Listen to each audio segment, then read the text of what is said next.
Common problem जो हर student को face करनी पड़ती है, या बीइंग अगर मैं स्टूडेंट होता तो मुझे भी फेस करनी पड़ती, लेकिन अगर मुझे उसके बारे में किसी ने बताया होगा तो शायद मैं उसको टैकल कर लेता। वो क्या है? वो आपका कोई रिश्तेदार आपको बोल रहे ना, और बेटा क्या कर रहे हो, फ्यूचर में क्या करना है, तो क्या बोलोगे? नहीं इतना मोटिवेशनल नहीं, मोटिवेशनल नहीं बोलना। आपको बोलेगा और बेटा क्या करना है आगे, तो एक ही बात बोलना, अंकल अगर आप जिंदा रहे तो देख लियो। वो यही बोलता था ना कि पिछले साल 1 नंबर से रह गया और 1 नंबर पूरा साल खा गया। अब वो सिर्फ मैं आपको बताता हूँ, फर्स्ट अटेम्प्ट सबसे बेस्ट अटेम्प्ट होता है। मैं हमेशा बोलता हूँ कि जो पहला अटेम्प्ट होता है ना वो सबसे बेस्ट होता है। और मेरा पर्सनल एक्सपीरियंस है कि जिन बच्चों का जेआरएफ होता है ना, उसमें से तकरीबन 60% स्टूडेंट ऐसे होते हैं जिनका फर्स्ट अटेम्प्ट होता है। क्या रीजन है, कौन बताएगा? किसी को स्पेसिफिकली लगता हो कि सर ये प्रॉब्लम है जिस वजह से मैं, हाँ जी क्या, हाँ ये बहुत ही इन्होंने एक बहुत अच्छा पॉइंट बताया। मुझे लगता है कि ये काफी सारे बच्चे करते हैं। पहली बात, सिस्टम अगर बंद हो गया तो पैनिक नहीं करना। दूसरा, किसी भी क्वेश्चन को ईगो पे नहीं लेना। तीसरा, पैनिक नहीं होना है किसी भी क्वेश्चन को लेके। ये बच्चों का ना पेपर है 12-13 तारीख को, मतलब अभी हम ये मान के चल रहे हैं, फिर भी ये आज है, वो अपना 3-4 घंटे का टाइम निकाल के आए हुए हैं। वो किस वजह से आए, ये पढ़ भी सकते थे, लेकिन अल्टीमेटली क्या है कि वो इस एक एक्सपीरियंस के लिए, ठीक है कि हम लगातार ऑनलाइन पढ़ते रहते हैं सारा दिन, आपको इतनी आदत हो रखी है। कुछ बच्चे मेरे को मैसेज करके बोलते सर हमारे सपने में भी आपकी क्लासेस चलेगी। है ना, देखो इंटरेस्ट नहीं बनता। सबसे बड़ा रीजन यही है ना कि आपका इंटरेस्ट नहीं बनता, क्योंकि आप बोलते हो यार टीचिंग एप्टीट्यूड अच्छा, इसने ये बोला था, उसने बोला था, यार ये तो सब पढ़ा हुआ ही है। जब पढ़ा हुआ है तो पास क्यों नहीं हुआ? कहीं ना कहीं तो गैप है ना, कहीं ना कहीं तो गैप है ना कि यार पढ़ा तो हुआ था लेकिन हुआ क्यों? तो अल्टीमेटली जो रिजल्ट है वो किस पे डिपेंड करेगा? वो 3 घंटे पे ही डिपेंड करेगा। इस बात को जितना जल्दी समझ लोगे उतना आपके लिए बेस्ट रहेगा। कि हम कंटिन्यूअस कैसे रहें, मोटिवेशन कंटिन्यूअस। होता क्या है कि 1 घंटे में क्लास ही कहीं तो हमसे भूल जाते हैं, मतलब जीवन में भूल मिल जाते हैं। मेरा दिल किया पेपर देने का, मेरे को ABC भी नहीं पता पेपर की, मैं गया पेपर दे के आ गया, चिल मोड। मेरे को कोई टेंशन होगी नहीं, एग्जामिनर को होगी। जब आपको फियर आता है तो उसका सबसे बड़ा प्रैक्टिकल रीजन क्या है कि आपने उस चीज को पढ़ा हुआ होता है। आपने, हम फेल होने से क्यों डरते हैं? अल्टीमेटली फेल होने का सबसे बड़ा डर एक रीजन की वजह से है, यार मैंने इतने एफर्ट्स किए हैं वो वेस्ट हो गए। रिएक्शन और रिस्पॉन्स क्या फर्क होता है, कौन बताएगा, है ना? अल्टीमेटली मे बी आप में से किसी ना किसी के साथ ऐसा हुआ होगा, किसी ना किसी के साथ ऐसा हुआ होगा कि आपने प्रिपेयर किया और उसके बाद पेपर दिया और फिर क्या हुआ, फेल हो गए। होता या नहीं होता? लेकिन अगर आपको पहले से ही ये बात पता है कि मेरे को सिर्फ प्रिपेयर नहीं करना, मेरे को क्या करना है, मेरे को और चीजों पे भी काम करना है। मैं एक बार में टीचर से पढ़ने में और किताबों से पढ़ने में क्या डिफरेंस, कौन बताए? अब मैं आपको एक अपना सीक्रेट बताता हूँ जो शायद आपने कभी ऑब्जर्व नहीं किया होगा, लेकिन मैं आज आपके सामने वो सीक्रेट ओपन करता हूँ, पहली बार offline. But the difference between books and teachers. किताबें बोलती नहीं है, टीचर बोलता है। पॉइंट क्या है, टीचिंग में एक ही चीज है जिस पे आपको फोकस करना है कि आप अपने लर्नर के साथ कनेक्ट कैसे करें। अगर आपको ये स्किल डेवलप करना आ गया कि आप अपने स्टूडेंट के साथ कनेक्ट कैसे कर रहे हो, फिर कोई बच्चा आपकी एक क्लास भी अटेंड करके गया ना, जिंदगी भर आपको याद रखेगा।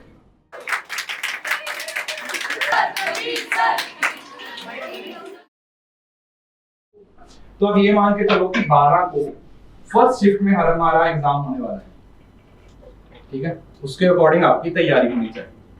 अब हम सिंपल सी वो वाले बातों के बारे में बात करेंगे जो आपके एग्जाम के पॉइंट ऑफ व्यू से हैं कि एग्जाम को आप कैसे कंडक्ट करते हो, मतलब एग्जाम देते कैसे हो। एक कॉमन प्रॉब्लम जो हर स्टूडेंट को फेस करनी पड़ती है, या बीइंग अगर मैं स्टूडेंट होता तो मुझे भी फेस करनी पड़ती, लेकिन अगर मुझे उसके बारे में किसी ने बताया होगा तो शायद मैं उसको टैकल कर लेता। वो क्या है, वो एक सिंपल सी, बहुत ही सिंपल सी साधारण सी बात है कि जब आप एग्जाम देने के लिए जाओगे तो सबसे पहले तो आप लोगों के दिमाग में क्या होना चाहिए कि ये जो मेरे सामने कंप्यूटर रखा हुआ है ये किसी भी टाइम पे क्या हो सकता है? ये किसी भी टाइम पे बंद हो सकता है। इतना मान के चलो। देखो हम हंसी मजाक में इस चीज को ले रहे हैं, लेकिन ये रियलिटी है। आप किसी जू में जाते हो, जरूरत पड़ती है क्या? नहीं पड़ती। तो फिर भी मान लो कि आप एक जू में जाते हो, आप एक जू में जाते हो और वहां पे देखते हो कि भाई सामने एक शेर है, शेर का पिंजरा है, इस साइड पे गधे का पिंजरा।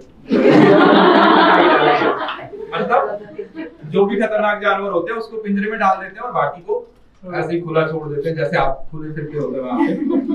तो आपको एक बात पहले अगर पता है कि अगर मैं शेर के पिंजरे के पास जाऊंगा तो वो अटैक करेगा, ये तो कॉमन सी बात है ना, क्योंकि शेर के पिंजरे के पास जाओगे भाई वो तो अटैक करेगा ही। लेकिन अगर आपको पता ही नहीं शेर होता क्या है, आपको लगता है कि यार ये तो कुत्ते जैसे जानवर है, बस थोड़े से दांत लगे हुए हैं 2-3 एक्स्ट्रा, बाकी तो ये घर में जो कुत्ता रखा हुआ है वैसा ही है। और फिर आप उसके पास खुशी खुशी चले जाते हो, चलो देखो तो नन्हा मुन्ना सा प्यारा प्यारा सा कुत्ता है मेरा, और फिर वो आपके अटैक करे, तो उस सिचुएशन में आपका नुकसान हो सकता है, यही मैं कहना चाहता हूँ। तो सेम वही एग्जांपल यहाँ पे मैं लेके चलता हूँ। तो आप ये मान के चलो कि ये वो पिंजरा है और इसके अंदर शेर है और आपको पता है कि ये किसी भी टाइम पे अटैक कर सकता है। तो आपके सामने जो कंप्यूटर है वो किसी भी टाइम पे आपको धोखा दे सकता है। पहली बात ये क्लियर है कि यार अगर मैं इस कंप्यूटर को चलाऊंगा, एक तो वो कंप्यूटर भी ना मोटे मोटे पुराने होते थे, लोगों का आगे को पेट निकलता है, पीछे को निकला हुआ है ना, तो वो वाले कंप्यूटर रखे हुए होते हैं और उसपे वो कितनी बार बंद होगा वो आपको भी नहीं पता, वो मुझे भी नहीं पता। तो पहली चीज जो आप अपने दिमाग में लेके चलोगे वो यही है कि किसी भी टाइम पे कुछ भी हो सकता है। अब ये करने से आपको फायदा क्या होगा? आपको सबसे बड़ा फायदा ये होगा कि आपका दिमाग है ना, अगर वो बाई चांस ऐसा हो जाता है तो आप पैनिक नहीं करो, ये तो मानते हो ना, क्योंकि आप पहले से उस चीज को सोच के गए हो कि यार अगर ऐसा हो गया तो हम उसको हैंडल करेंगे। ठीक है जी। तो सबसे पहली चीज ये, आप लोग जितने भी बच्चे एग्जाम देने वाले हो, जिनका 12, 13, 14 या जब भी एग्जाम होगा, सबसे पहली चीज यही देखिए कि अगर मेरा कंप्यूटर किसी भी टाइम पे बंद होता है तो मुझे पैनिक नहीं होना। मुझे क्या करना है? बताओ क्या करना है अगर आपका कंप्यूटर बंद हो गया? इन्वेजिलेटर को बुलाना है, सीट पे खड़े होके ऐसे हाथ उठा के कि सर मैडम बंद हो गया, इसको चला दो। ऐसा ना हो कि थोड़ी दिक्कत क्रिएट करे। पहली बात तो ये, कंप्यूटर एक बार बंद होता, 2 बार बंद होता, जितनी बार बंद होता है, इन्विजिलेटर को बुलाना है। ठीक है, उसे परेशान कर दो क्योंकि वो आपकी सेवा के लिए है वहां पे, कोई दिक्कत नहीं है। ऐसा नहीं है कि हाँ फिर सुंदर छोरी हुई और फिर वो यार क्या ही बुलाऊं मैं इसको, यार इसको तो देखने के दिल किया जा रहा है, बुलाऊं कैसे, ये सब नहीं करना है। क्योंकि वो बोलते हैं ना कि 3 घंटे एग्जाम पे फोकस कर लो, उसके बाद चाहे उसको डायरेक्टली जाके मिल लेना, फिर आपको कोई नहीं रोकेगा। लेकिन 3 घंटे सिर्फ और सिर्फ किस पे फोकस होना चाहिए? एग्जाम पे फोकस होना चाहिए। ये तो हो रहा आपका सबसे पहला पॉइंट कि भाई अगर आपका कंप्यूटर बंद हो गया तो पैनिक बिल्कुल नहीं करना, स्पेशली गर्ल्स, रोना मत शुरू करना। अरे ये हंसी मजाक नहीं है, एक्चुअली मैंने ऐसी सिचुएशंस देखी है।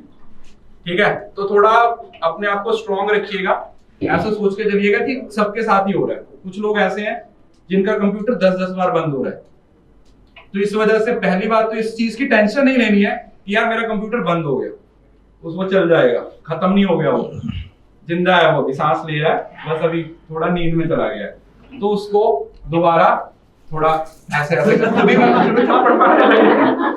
जैसे घर में होता है ना, कई बार पुराने टाइम पे होता था ना, टीवी पे लाइन आ जाती थी तो मम्मी बोलती थी इसको सही करो, तो कैसे करते थे, 2-3 इधर मारते थे और अपने आप चल जाता था। तो वो मत करने लग जाना। तो पहला सबसे आपने क्या करना है कि पैनिक बिल्कुल नहीं होना, कोई दिक्कत नहीं है यार अगर बंद हो गया, सबके साथ होता है। और दूसरा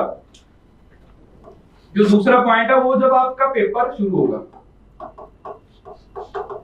जब आपका पेपर शुरू हो रहा है, तो पेपर शुरू हो रहा है तो उसमें हमारे पास टाइम कितना है? 3 घंटे का। और क्वेश्चन कितने हैं 150। तो मतलब अगर आप अप्रोक्सीमेटली भी मान के चलो, रेशो के हिसाब से भी देखो, तो यहाँ पे आपके पास कितना देर का टाइम है 30 मिनट्स एक्स्ट्रा मिल रहे हैं। और अगर आप 30 मिनट्स को 150 के अकॉर्डिंग डिवाइड करोगे तो कितना आएगा? पूछ रहा हूँ यार, पेपर देने लगे हो जाके एडीआई का, तुम्हें ये नहीं पता कि अगर मेरे पास 30 मिनट ज्यादा है और मेरे पास 30 क्वेश्चन, अरे बताओ यार, मैं 30 second, you are getting more than 1 minute for each question. मतलब अगर एक क्वेश्चन के लिए 60 सेकंड नहीं मिल रहे, आपको कितने मिल रहे हैं? 80 मिल रहे हैं ना। तो टाइम का तो कोई दिक्कत होने वाली है नहीं। पहली बात यार, टाइम का तो कोई इशू नहीं है, टाइम तो चल जाएगा। लेकिन प्रॉब्लम क्या आती है, कुछ लोग होते हैं बहुत ही इमोशनल होते हैं, या कुछ लोग होते हैं जिनके अंदर ईगो बहुत भरी हुई होती है। बताइए आप, एक लड़के ने दूसरे लड़के को मैसेज किया, बोला ब्लड रिलेशन से समझ याद आ गया मेरे को, क्योंकि आपको भी रिश्ते नाते पता होने चाहिए, 2 नंबर के क्वेश्चन तभी मिलेगा। तो वो बोला कि डोंट टेक्स्ट माई, तो वो उसकी कोई गर्लफ्रेंड होगी और कोई दूसरा लड़का उसे मैसेज कर रहा होगा और उसे पता चल गया कि यार ये मेरी गर्लफ्रेंड को मैसेज कर रहा है। तो दूसरे बंदे ने पता क्या किया, उसने एक बहुत सिंपल सा रिप्लाई लिखा, बोला chill bro, chill, she is dating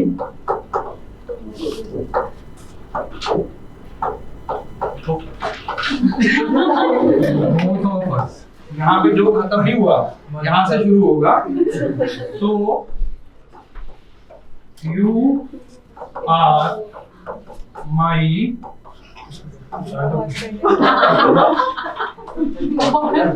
boyfriend in law,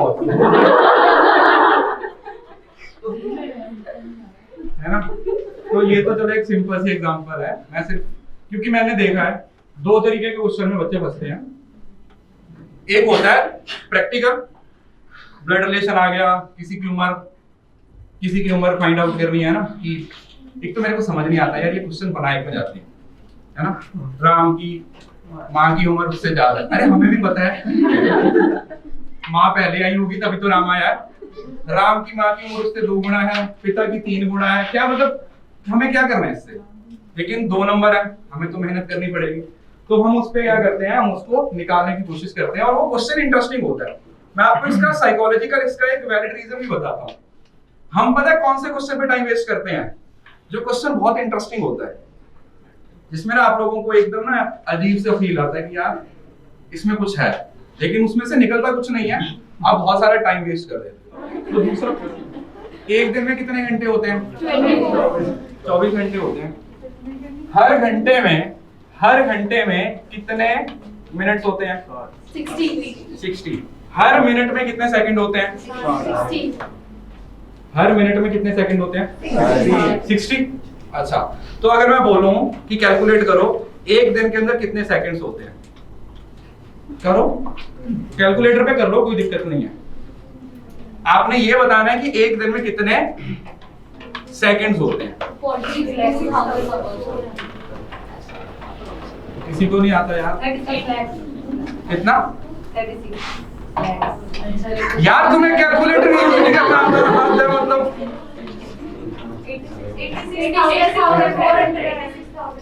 yes, ये जिसने भी बताया बहुत सही बताया। 86,400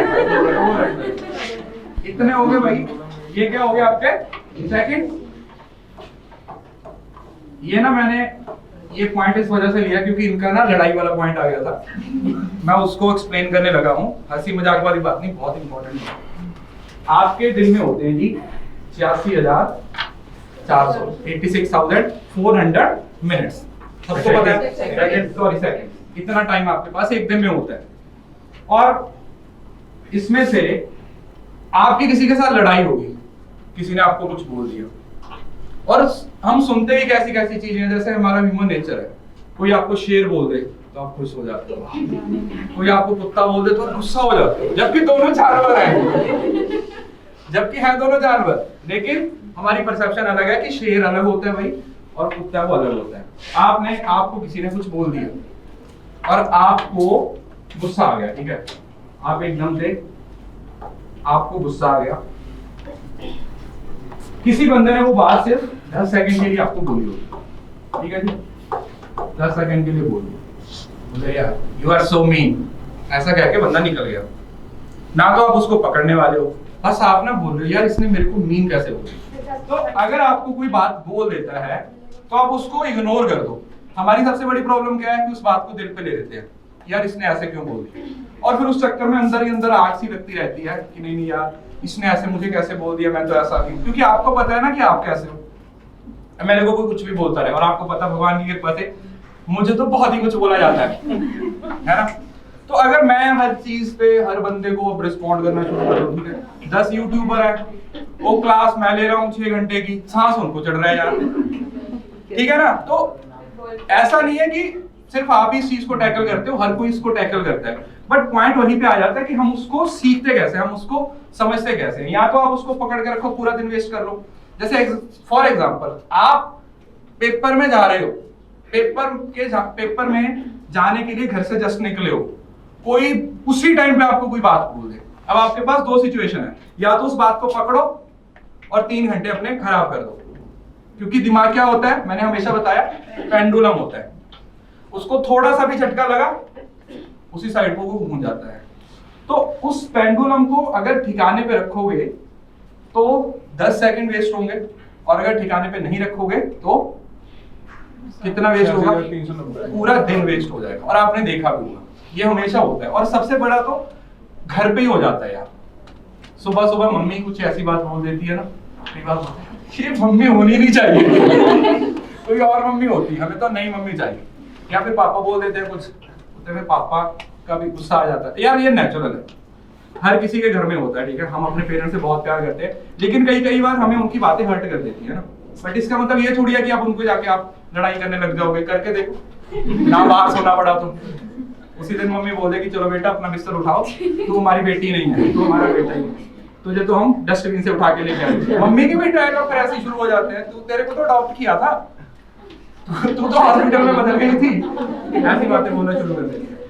तो ये इनका पॉइंट था, कुछ भी हो जाए सिर्फ पेपर के लिए नहीं, पूरी जिंदगी के लिए ये बात आप याद रखो कि आपको कोई कुछ भी बोलता है, पॉजिटिव बोलता है तो खुश हो जाओ, अगर कोई नेगेटिव बोलता है तो रिस्पॉन्ड ही मत करो। आप सीरियसली बात बोल रहा हूं, हम तो चलो सिर्फ एग्जाम पर्पस के लिए यहाँ पे मिले हैं कि ठीक है एक छोटी सी डिस्कशन हो रही है, लेकिन एक्चुअली में रियलिटी में ये चीज आपको आपकी लाइफ में बहुत हेल्प करेगी, क्योंकि कल को आपको बहुत आगे जाना है, बहुत सारे काम करने हैं, खूब तरक्की करनी है, पीएचडी करनी है, कल को आपको पढ़ाना भी है। और जब आप ऑफलाइन में जाते हो ना तो वहां तो बच्चे लड़ाई कर लेते हैं, होता है ना, आप लोगों ने देखा होगा, बच्चे लड़ाई कर लेते हैं यार कि सर ऐसा नहीं है, ऐसा नहीं है, वैसा नहीं है। तो ये एक ऐसा स्किल है जो अगर आप अभी से डेवलप करोगे थोड़ा थोड़ा करके, तो आगे चल के आपको बहुत हेल्प होगी, यू विल डेफिनेटली, आपको बहुत हेल्प हो जाएगी पेपर में भी और आपकी रियल लाइफ में। तो ये तो नहीं होगा पेपर में किसी भी प्रॉब्लम पे, किसी भी क्वेश्चन पे आप लोगों को लगे कि यार मैं पैनिक हो रहा हूँ, उसको उसी टाइम पे स्किप करो। और फिर वो हमारा ये वाला, ये तो आप सबको पता ही है, ये वाला है, तो यहाँ पे अपनी फोटो बना लो और उसको साइड पे रख दो। किसकी है ये किसकी है? किसी का नाम बी से स्टार्ट होता है? हाँ जी, क्या नाम है? भरत।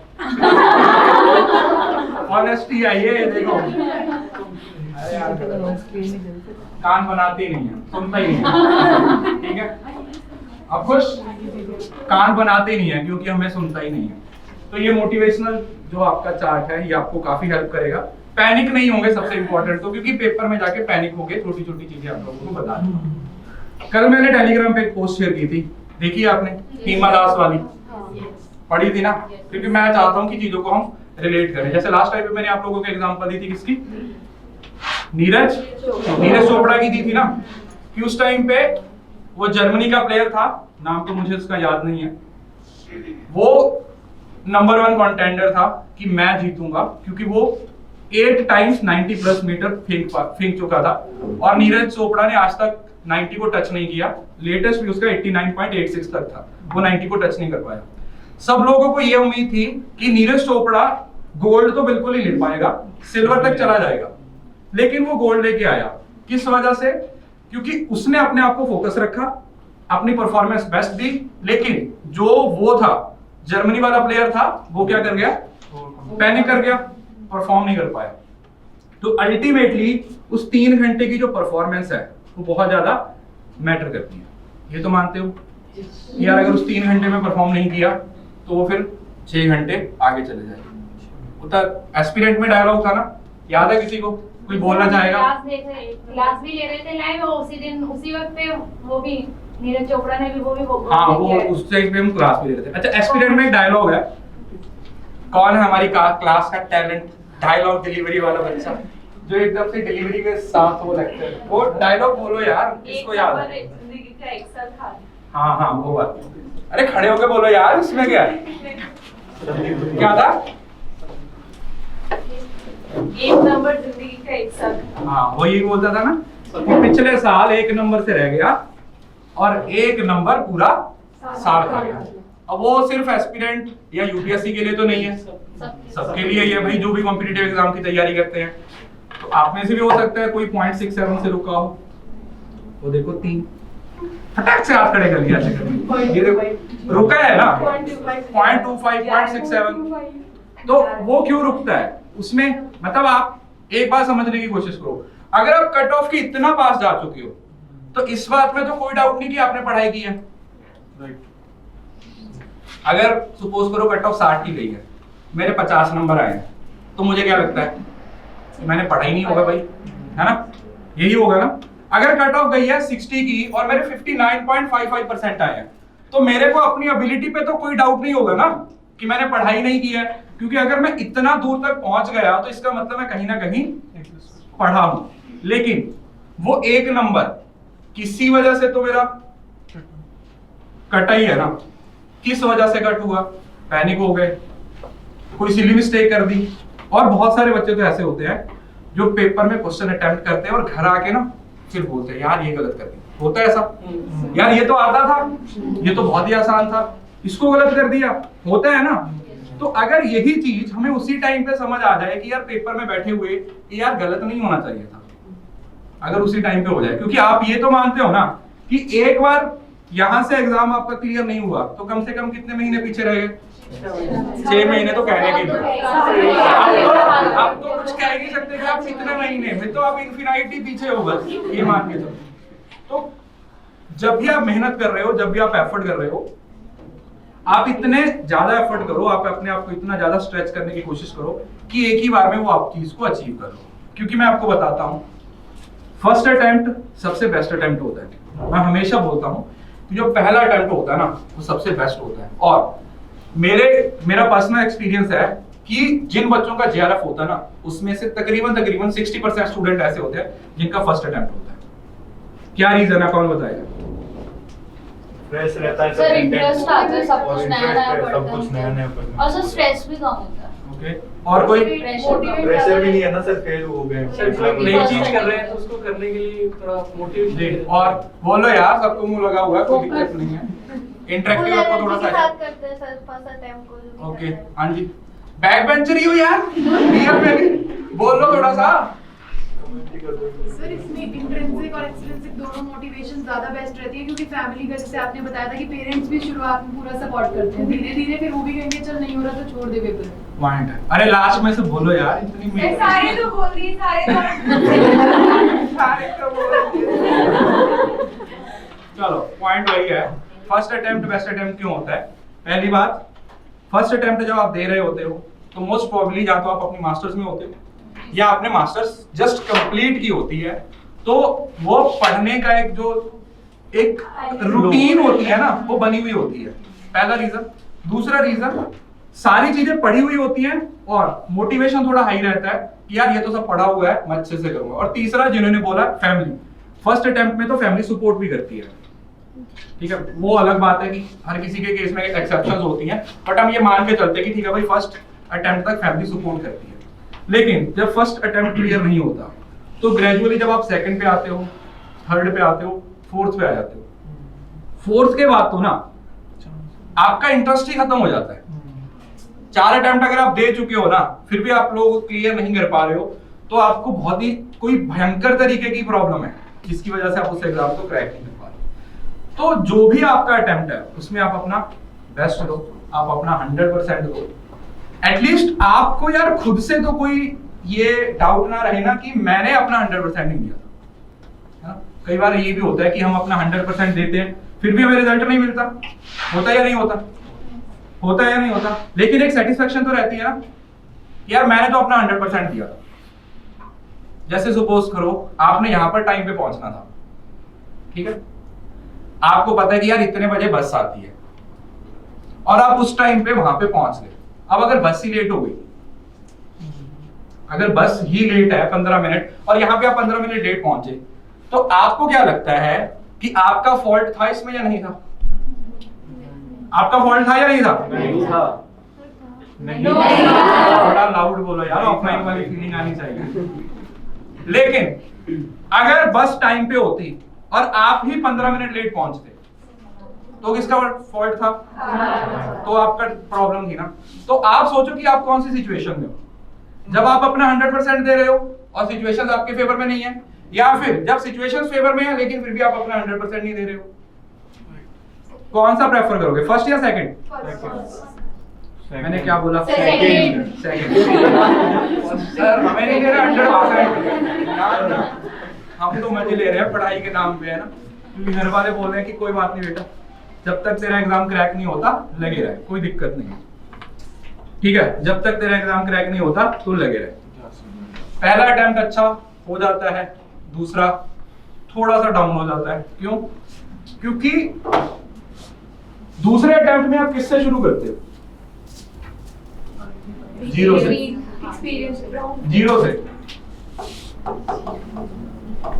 वो नोट्स ना आप कैसे आंखें निकाल के देख रहे हो, जब आप दूसरा अटेम्प्ट लगाते हो ना, वही नोट्स जो आपने फर्स्ट अटेम्प्ट में बनाए इतने बुरे लगते हैं ना यार, वो सीरियसली वापस से पढ़ना सब बहुत मुश्किल हो जाता है। हाँ, अरे वही है ना, देखो इंटरेस्ट नहीं बनता। सबसे बड़ा रीजन यही है ना कि आपका इंटरेस्ट नहीं बनता, क्योंकि आप बोलते हो यार टीचिंग एप्टीट्यूड अच्छा, इसने ये बोला था, उसने बोला था, यार ये तो सब पढ़ा हुआ ही है, जब पढ़ा हुआ है तो पास क्यों नहीं हुए? कहीं ना कहीं तो गैप है ना, कहीं ना कहीं तो गैप है ना कि यार पढ़ा तो हुआ था लेकिन हुआ क्यों नहीं। तो अल्टीमेटली जो रिजल्ट है वो किस पे डिपेंड करेगा? वो 3 घंटे पे ही डिपेंड करेगा। इस बात को जितना जल्दी समझ लोगे उतना आपके लिए बेस्ट रहेगा। आप जितना मर्जी पढ़ लो, जितनी मर्जी किताबें पढ़ लो, जितने मर्जी क्लासेस देख लो, अल्टीमेटली अगर आपने 3 घंटे में परफॉर्म नहीं किया तो सब वेस्ट है। क्या है? सब वेस्ट है। किसी को स्पेसिफिकली लगता हो कि सर ये प्रॉब्लम आई जिस वजह से मैं, हाँ जी जाके, हाँ ये बहुत ही इन्होंने एक बहुत अच्छा पॉइंट बताया, मुझे लगता है कि ये काफी सारे बच्चे करते हैं, ऑप्शंस को चेंज कर देना। करते हो या नहीं करते हो? यस और नो? यस और नो? कितने बेशर्म हैं। अपनी गलतियों को कितने उछल उछल के बता रहे हैं। जो सा पार्ट ऑप्शन को हम चेंज कर देते हैं। सबसे बड़ा रीजन क्या होता है? दिमाग है ना, वो बोलता है ये भी होगा, बहुत ज्यादा क्लोज होता है ऑप्शन, ये भी होगा, ये भी होगा, ये भी होगा और ये भी होगा। प्रैक्टिकली साइंटिफिकली जो आपकी फर्स्ट इंट्यूशन होती है वो 80+ वही सही होगी। ये बात मान के चलो, मैं 100% नहीं बोल रहा हूँ, लेकिन कहीं ना कहीं जो आपकी फर्स्ट इंट्यूशन होती है वो कितनी सही होती है? 80%। आपने क्या कर दिया? आपने 10 क्वेश्चन के ऑप्शंस को क्या कर दिया? चेंज कर दिया। तो क्या होगा? वो 10 क्वेश्चन में से अगर आपके 8 भी सही थे, मैं 80% मान के चल रहा हूं, तो 2 क्वेश्चन तो चलो गलत थे, तो 8 भी आपके कहां गए? चले गए 16 नंबर आपके कहां पे चले गए? क्योंकि ये तो 2-2 नंबर बटोरने होते हैं हमें, यार यहाँ से भी 2 आ जाए, यहाँ से भी 2 आ जाए, और कई बार तो आपके तुक्के ही बहुत सही लगे। भगवान कंधे भी बैठा होता आपके, बेटा लगा दे सी, इसका डी लगा दे, इतना पास बैठा होता भगवान, कुछ लोग तुक्के से पास हो जाते हैं। लेकिन हर किसी के पास नहीं होता। जिनके भगवान बहुत ज्यादा पास होता है उनको भगवान बहुत जल्दी पास बुला लेता है।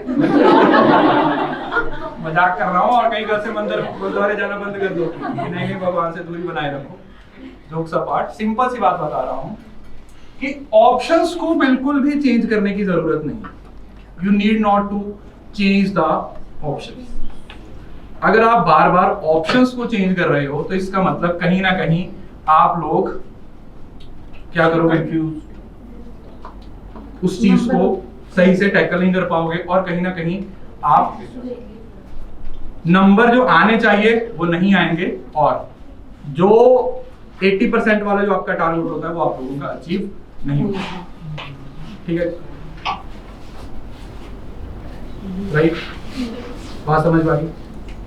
पहली बात, सिस्टम अगर बंद हो गया तो पैनिक नहीं करना, इन्विजिलेटर को बुलाना कि सर मैडम आओ हमारा कंप्यूटर चालू करो। दूसरा, किसी भी क्वेश्चन को ईगो पे नहीं लेना, बोलो कि ठीक है कोई दिक्कत नहीं है यार, नहीं हुआ तो छोड़ के चले जाओ। 150 क्वेश्चन है, आराम से बहुत सारे क्वेश्चन आएंगे। तीसरा, पैनिक नहीं होना है किसी भी क्वेश्चन को लेके।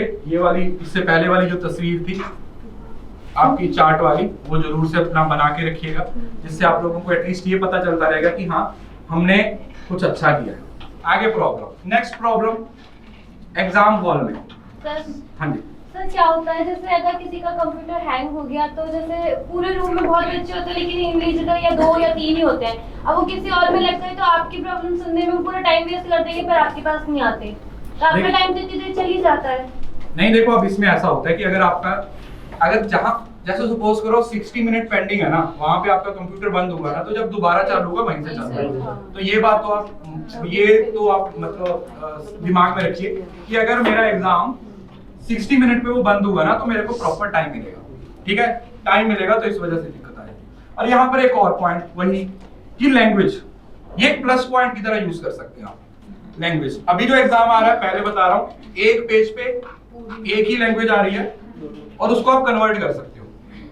अगर आप हिंदी मीडियम से हो तो फिर तो मुझे नहीं लगता है कि आप इंग्लिश में कन्वर्ट करोगे, रेयर है कि आप इंग्लिश में कन्वर्ट करोगे, क्योंकि आपकी लैंग्वेज ही हिंदी है, इस वजह से आपने सर कई वर्ड्स होते हैं समझ नहीं आते। सर मैं हिंदी मीडियम से हूँ बट इंग्लिश में पूरा अटेम्प्ट किया था आपकी वजह से।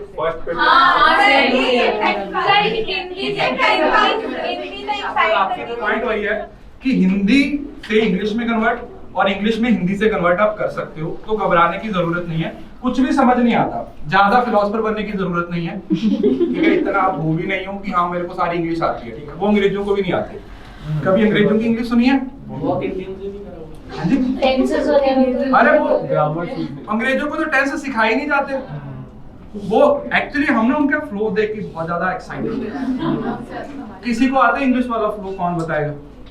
कई बार क्या होता है, जैसे हमारा सिस्टम भी होता है कंप्यूटर का, हम कई बार कंप्यूटर चलाते हैं ना तो वो हैंग हो जाता है।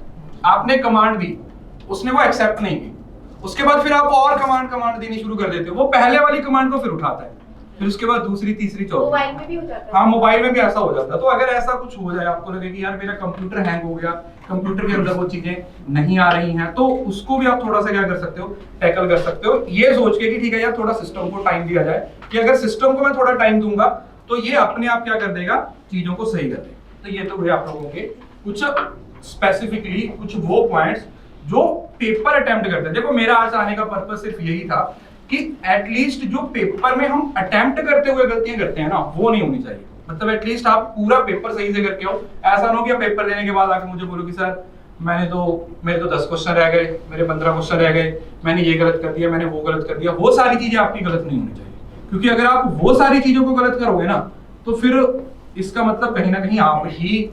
सर एक क्वेश्चन और, हाँ सर पेपर में लास्ट में ना पैराग्राफ आते हैं तो वो हमारे रह जाते हैं कि टाइम कम पड़ जाता है, तो देखिए क्या उसको वही- पहले करना चाहिए?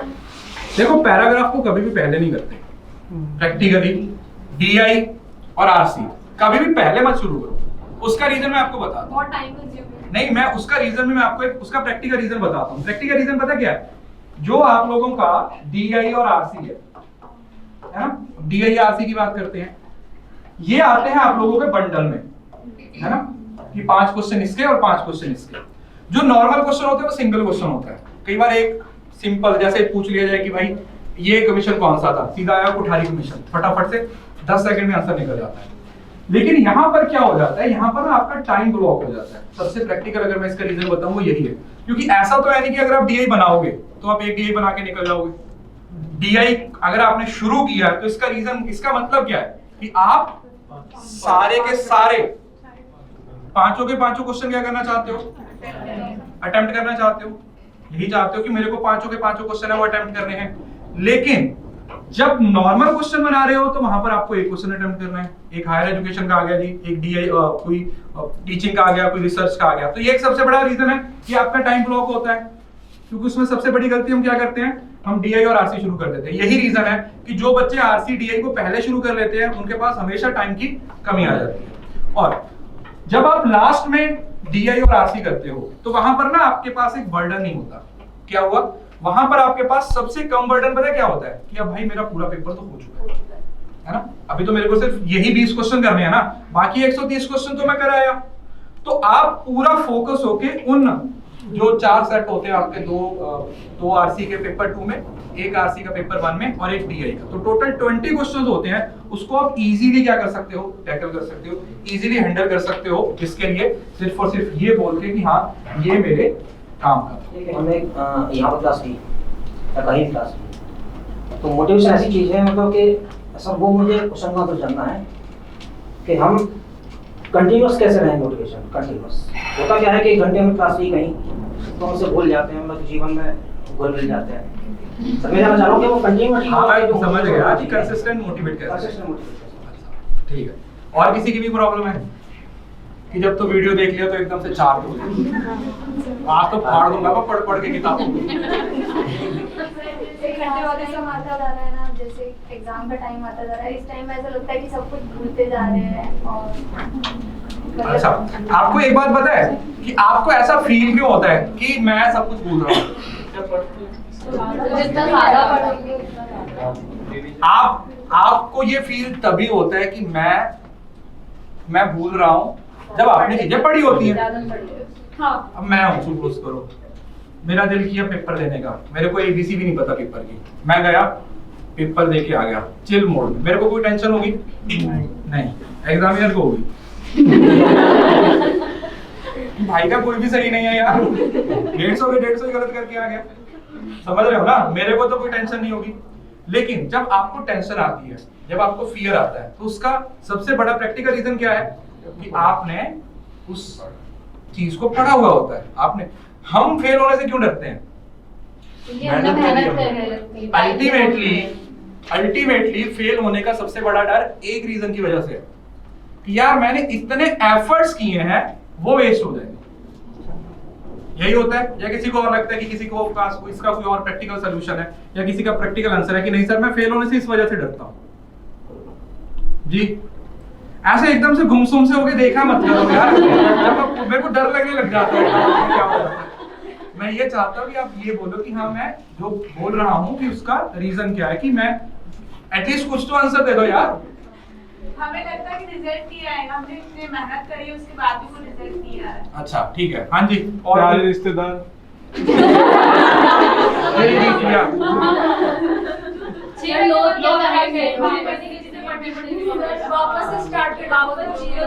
जीरो से स्टार्ट करने का फियर, या अगर फेल हो गया तो जीरो से स्टार्ट करें। देखो यार ये तो आप निकाल ही दो कि रिश्तेदार क्या कहेंगे।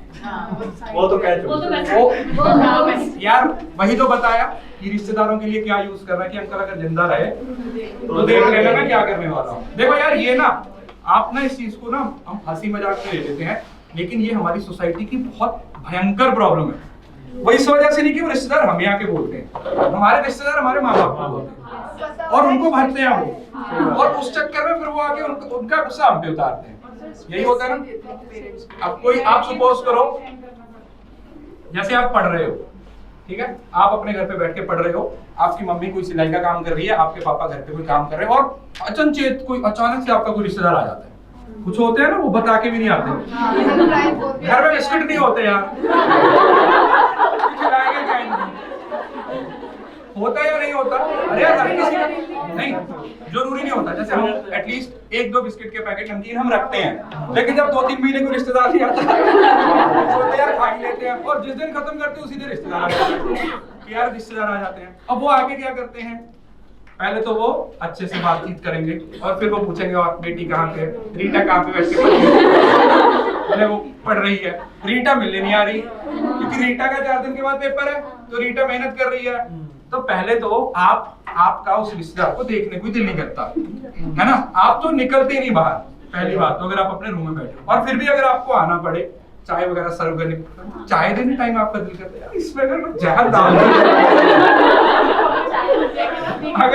अगर इसको यहाँ से टपका दूं तो कम से कम ये घर वालों को तो भड़काना बंद कर देगा ना। तो फिर आप क्या करते हो, वो आपको क्या बोलेंगे, वो ना भयंकर से ताने मारते हैं, यस और नो? आपने कितनी मेहनत की है वो कोई नहीं देखता, आप कितने एफर्ट्स कर रहे हो कोई नहीं। मैंने आपको बोला कि आपकी लाइफ का इकलौता पर्सन विटनेस है, वो कौन है? वो तो खुद ही हो ना। आप कितनी मेहनत कर रहे हो मुझे भी नहीं पता। अब मैं दिन में अगर सपोज करो मैं 8 घंटे पढ़ा रहा हूँ, आप 8 घंटे की क्लास उसी दिन खत्म कर रहे हो, ये आपको पता है, या फिर आपको लगता है कि नहीं यार मैं 8 घंटे की क्लास उस दिन खत्म कर नहीं पा रहा। अगर जो बंदा 9 to 5 जॉब कर रहा है वो कैसे 8 घंटे की क्लास देख सकता है? तो वो क्या करता है, वो सैटरडे संडे अपना यूटिलाइज करता है। तो आपका स्ट्रगल, आपके एफर्ट सिर्फ किसको पता है? वो आपको पता है। रिश्तेदारों को क्या है, यार ये कर क्यों नहीं रहा? और अगर बाई चांस एक ऐसा रिश्तेदार हो जिसका अपना बेटा बेटी जॉब पे लगे,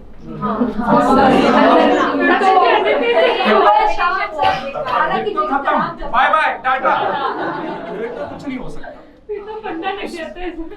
उसमें फिर आप ये सोच लो कि यार ये तो थोड़ा ज्यादा ही हो रहा है, ठीक है ना, कि ये अब तो थोड़ा ज्यादा ही हो रहा है, इसमें कुछ मतलब हम टैकल कैसे करें सिचुएशन को, कि अगर वो बोल देते हैं कि यार हम इस चीज को किस तरीके से कंट्रोल कर सकते हैं, यस और नो? अलग अलग तरीके की होता है। लेकिन ये एग्जाम ना कहीं आप अगर बोलो ना तो वो यही वाला गेम है, ये तो मानते हो ना? ये कौन सी चीज है जो आपके पास नहीं है? यस सर, हमारे पास ये चीज नहीं है। आपने तो बोला कि नहीं है। ये एग्जाम कहीं ना कहीं एफर्ट से ज्यादा दिमाग के साथ ज्यादा रिलेट करता है, क्योंकि इतनी सारी डिस्ट्रैक्शंस है, ये तो मानते हो? हर छोटी चीज में डिस्ट्रैक्शन है। सबसे बड़ी डिस्ट्रैक्शन तो आपके हाथ में ही है, मोबाइल। कितने लोगों को लगता है कि yes mobile is a distraction? झूठ मत बोलना, पाप लगेगा। सर आपकी खुशी बहुत होती है ना एक क्लास देखने के बाद। जैसे मैंने आपको एक छोटी सी बात पहले भी बताई थी कि एक बंदा था ना, वो बहुत शराब पीता था। आपकी रियल सिचुएशन को मैं एक्सप्लेन करने की कोशिश कर रहा हूँ कि ऐसा अक्सर होता है। एक बंदा था ना, वो ना बहुत शराब पीता था। तो एक दिन उसने सोचा, आप ही की बात कर रहा हूँ, जैसे आप बहुत पढ़ाई कर रहे हो या बहुत ज्यादा सोशल मीडिया यूज कर रहे हो, तो उसने एक दिन सोचा कि नहीं यार आज से ना शराब पीनी बंद। और वो शराब कब पीता था? जब वो घर से जाता था अपने काम के लिए, तो रास्ते में ठेका था। ठेका तो समझते हो ना? हाँ। कैसे बता तुम्हें? तो ठेका था, तो वो क्या करता था, जैसे ही ठेके पे आगे से निकलता था ना, तो उसका दिल करता था, मन लग जाता था, वो बॉटल लेता था और पी जाता था, जिसकी वजह से उसको हैबिट हो गई। तो एक दिन उसने सोचा कि नहीं यार आज से ना एकदम से डिटर्मिनेशन के साथ मेरे को आज से ना शराब नहीं पीनी। तो उसने सोचा कि मैं शराब क्यों पीता हूँ, क्योंकि जब मैं ठेके के सामने से जाता हूँ ना, तो मैं ठेके को देख लेता हूँ, है ना, क्योंकि मैं उसको देख लिया तो मेरे अंदर से एक आवाज आएगी कि यार ठीक है चलो शराब पी लेते, है ना। तो उसने सोचा कि कल से ना मैं ऐसे करूंगा, मैं ना ठेके के सामने से जाते हुए ना आंखें बंद करूंगा कि मेरे को पता ही नहीं कि ठेका है यार। तो वो ना बड़ी मुश्किल से ऐसे ना पैर ऐसे जोड़ के ऐसे करके ठेके के सामने से निकल गया। वो काफी दूर निकल गया, ठेका काफी पीछे रह गया। तो जब उसने आंखें तो खोल ली थी जहां पे पहुंचना है, तो उसने सोचा कि ठेका तो वही पीछे रह गया होगा, तो मैं आंखें खोल लेता हूँ। तो उसने आंखें खोली, ठेका काफी पीछे रह गया। उसके बाद क्या हुआ होगा? अरे नहीं, उसने फिर क्या सोचा, ठेका कहाँ पे रह गया? फिर उसने ऐसे देखा यार वो रह गया। आज इसी खुशी में पीता हूं कि आज मैंने ठेके को नहीं देखा। आपकी भी सिचुएशन यही है, आपने एक क्लास देख ली, उस क्लास में आप मोटिवेटेड हुए, आपको लगा कि आपने बहुत अच्छे तरीके से पढ़ाई की, और उसके बाद ना आप अपने आप को रिवॉर्ड देने के लिए क्या करते हो, रील्स देखते हो इंस्टाग्राम पे, व्हाट्सएप पे। एक्चुअली रियलिटी है या नहीं है? ये तो मानते हो ना। और बाई चांस अगर आपने इंस्टाग्राम की रील्स देख ली, मतलब यार आप इंस्टाग्राम को एक बार ऑन करो, मतलब अगर तो आप सिर्फ ये देख रहे हो कि वहां पर लोग क्या कर रहे हैं। इंस्टाग्राम का अल्टीमेट पर्पस मैं आप लोगों को बताऊं क्या था। मैं एक बार एक वीडियो देख रहा था, किसी बंदे की इंटरव्यू थी, उसने बोला इंस्टाग्राम है ना, it is a promotional tool. जैसे मेरी कोई वीडियो है तो मैं उसको क्या करूंगा, मैं इंस्टाग्राम पे जाके प्रमोट करूंगा कि बच्चों ये मेरी वीडियो है, मैंने यहाँ पे आना था, तो मैंने उसकी इंस्टाग्राम पे स्टोरी लगा दी कि मैं जयपुर में आ रहा हूँ। सिंगर है वो इंस्टाग्राम पे अपनी स्टोरी डाल देते हैं कि भाई ये मेरा सॉन्ग है, ये मेरा। एक्चुअली में इंस्टाग्राम का पर्पस क्या है, it is a promotional tool. और लोगों क्या कर रहे हैं वहां पे, प्रमोशन ही है वो लोग। हाँ जी,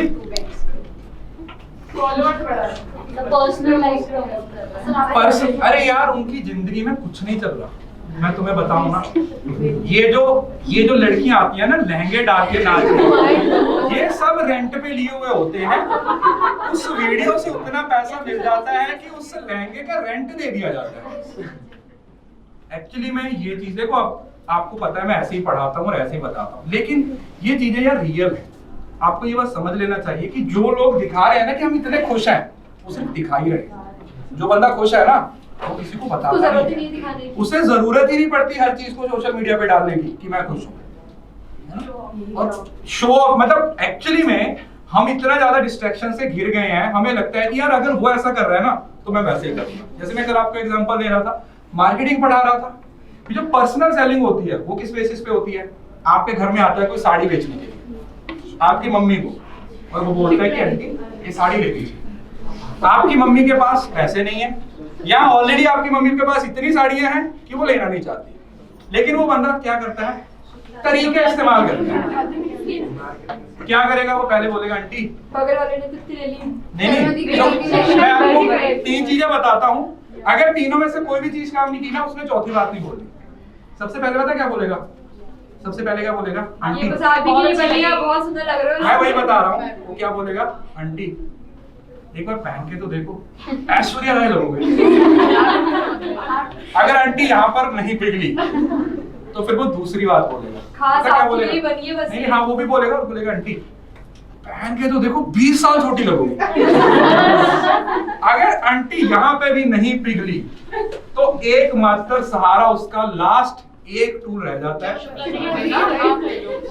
नहीं, मैं बताता हूँ जो 99% नहीं 100% केसेस में काम होता है, क्योंकि ह्यूमन साइकोलॉजी को छोड़ दो, वुमेन साइकोलॉजी मान लो, वुमेन साइकोलॉजी समझ लेते हैं। क्या कर देगा, पर वो बोल देगा, वो ना अपनी साड़ी उठानी शुरू कर देगा, एक वो साड़ी इकट्ठी करनी शुरू कर देगा, और थोड़ा सा एक छोटा सा डायलॉग बोलेगा जिससे पूरी गेम ही पलट जाएगी। क्या बोलेगा, चलो कोई बात नहीं आंटी, वो थोड़ा धीरे बोलेगा, आंटी रहने दो, वो शुक्ला जी की बीवी ने तो 3 साड़ियां ली थी, वो मेरे को बोली थी कि ये भी मैं खरीद लूंगी, अच्छा हुआ आपने नहीं खरीदा। इतनी बात आपने बोली, आंटी चाहे अपने गहने क्यों ना बेच के आए, वो साड़ी खरीदने के लिए वो साड़ी खरीदे। यही चीज कहीं ना कहीं हमारे लिए सबसे बड़ी डिस्ट्रैक्शन बनती है। क्यों, क्योंकि देखो अल्टीमेटली आप किसी ना किसी को, जैसे अभी आप कितने लोग हैं जो एक दूसरे को जानते हैं यहाँ पे, मतलब जो किसी के साथ आए हैं या जहाँ पे एक दूसरे को जानते हैं, मतलब जो एक दूसरे को जानते हैं, ठीक है, ये तो जानते हैं। उसके बाद ऐसा होता है कि आपका एक ग्रुप बन जाता है। एक बात पहले भी बताई थी, याद रखिए, आपका कोई भी दोस्त हो जो आपके साथ पढ़ रहा है, वो उस टाइम तक आपका दोस्त है, लेकिन अल्टीमेटली वो भी अपने लिए पास होना चाहता है, आपकी सक्सेस से उसको कोई फर्क नहीं पड़ता। उसी तरीके से हम क्या बोलते हैं इसको, सेल्फिश बोलते हैं या फिर सेंट्रिक बोल देते हैं उसको, कि भाई मेरे अल्टीमेटली यार अगर मैं अपने करियर में इस स्टेज पे आ गया, ठीक है कि हाँ ठीक है, आज इतने सारे बच्चे आ गए हैं जिनके साथ हम सेशन ले रहे हैं छोटा सा, तो इसका मतलब ये तो है कि कुछ ना कुछ तो किया ही होगा लाइफ में यार, कुछ ना कुछ तो किया ही होगा। 4.5 साल की कुछ तो मेहनत है जो आज नजर आ रही है। इसका एक ही तरीका था, कौन सा, कि अपने आप पे ध्यान दो। वैसा तो नहीं है कि भाई जब हम पढ़ रहे तो हमारे सामने डिस्ट्रैक्शन नहीं आ रही, हमारे सामने तो बहुत आती है। क्योंकि मेरा पिछले 4.5 साल से एक ही मिशन है कि यार मैं जो कर रहा हूं ना उससे किसका फायदा होना चाहिए, स्टूडेंट का होना चाहिए।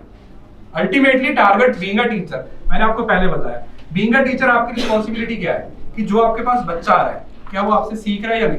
क्योंकि मैं टीचिंग पे ज्यादा फोकस क्यों करता हूँ, क्योंकि मैं जिस सब्जेक्ट के लिए पढ़ाता हूँ वो है ही टीचिंग के लिए। आप लोगों ने आज नहीं तो कल 2 साल 3 साल के बाद करनी क्या है, टीचिंग ही करनी है ना। पीएचडी के बाद ऐसा तो नहीं है कि सीधा ही डीन बन जाओगे जाके, टीचिंग तो करनी ही पड़ेगी ना। तो वहां पर आप लोगों को ये सारी चीजों को टैकल करना पड़ेगा। तो रिएक्शन और रिस्पॉन्स क्या फर्क होता है, कौन बताएगा? हाँ जी सर, आपने अपनी ये क्लास में पहले भी हमें बताया था कि रिएक्ट ये है कि हमने किसी भी चीज पे एकदम से इम्पल्सिव हुआ और जो मन में आया वैसा एक्सप्रेशन सामने रख दिया।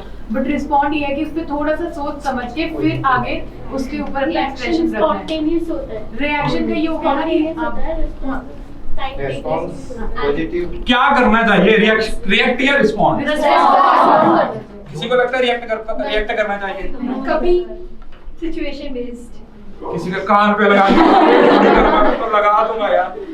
अरे मतलब अगर आपका दिल करेगा किसी के साथ रिएक्ट लेकिन उसके रिस्पॉन्स के बारे में नहीं सोचना कि तुम एक लगाओ और वो फिर 2 लगा दे। मेरे कहने का मतलब क्या है कि दोनों ही चीजें हैं। अब पेपर में ये चीज कैसे काम करती है।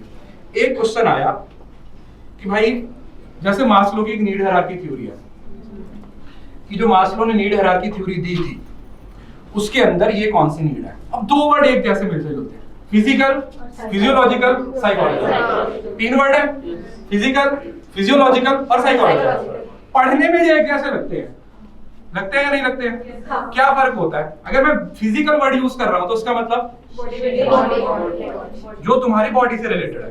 अब मैं फिजिकली टायर्ड हूं तो मैं क्या बोलूंगा कि मैं फिजिकली टायर्ड हूं। फिजियोलॉजिक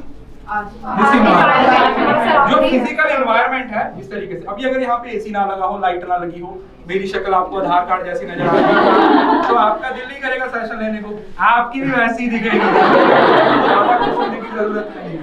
आप में भी कोई ऐसा नूरानी चेहरा नहीं होगा, ठीक है। ये भी सुबह 2-3 घंटे किया होगा सब लोगों ने, मजाक कर रहा हूँ, वैसे सच्ची बात है। और तीसरा साइकोलॉजी दिमाग से, भाई मेरा दिमाग उस जगह पे नहीं है।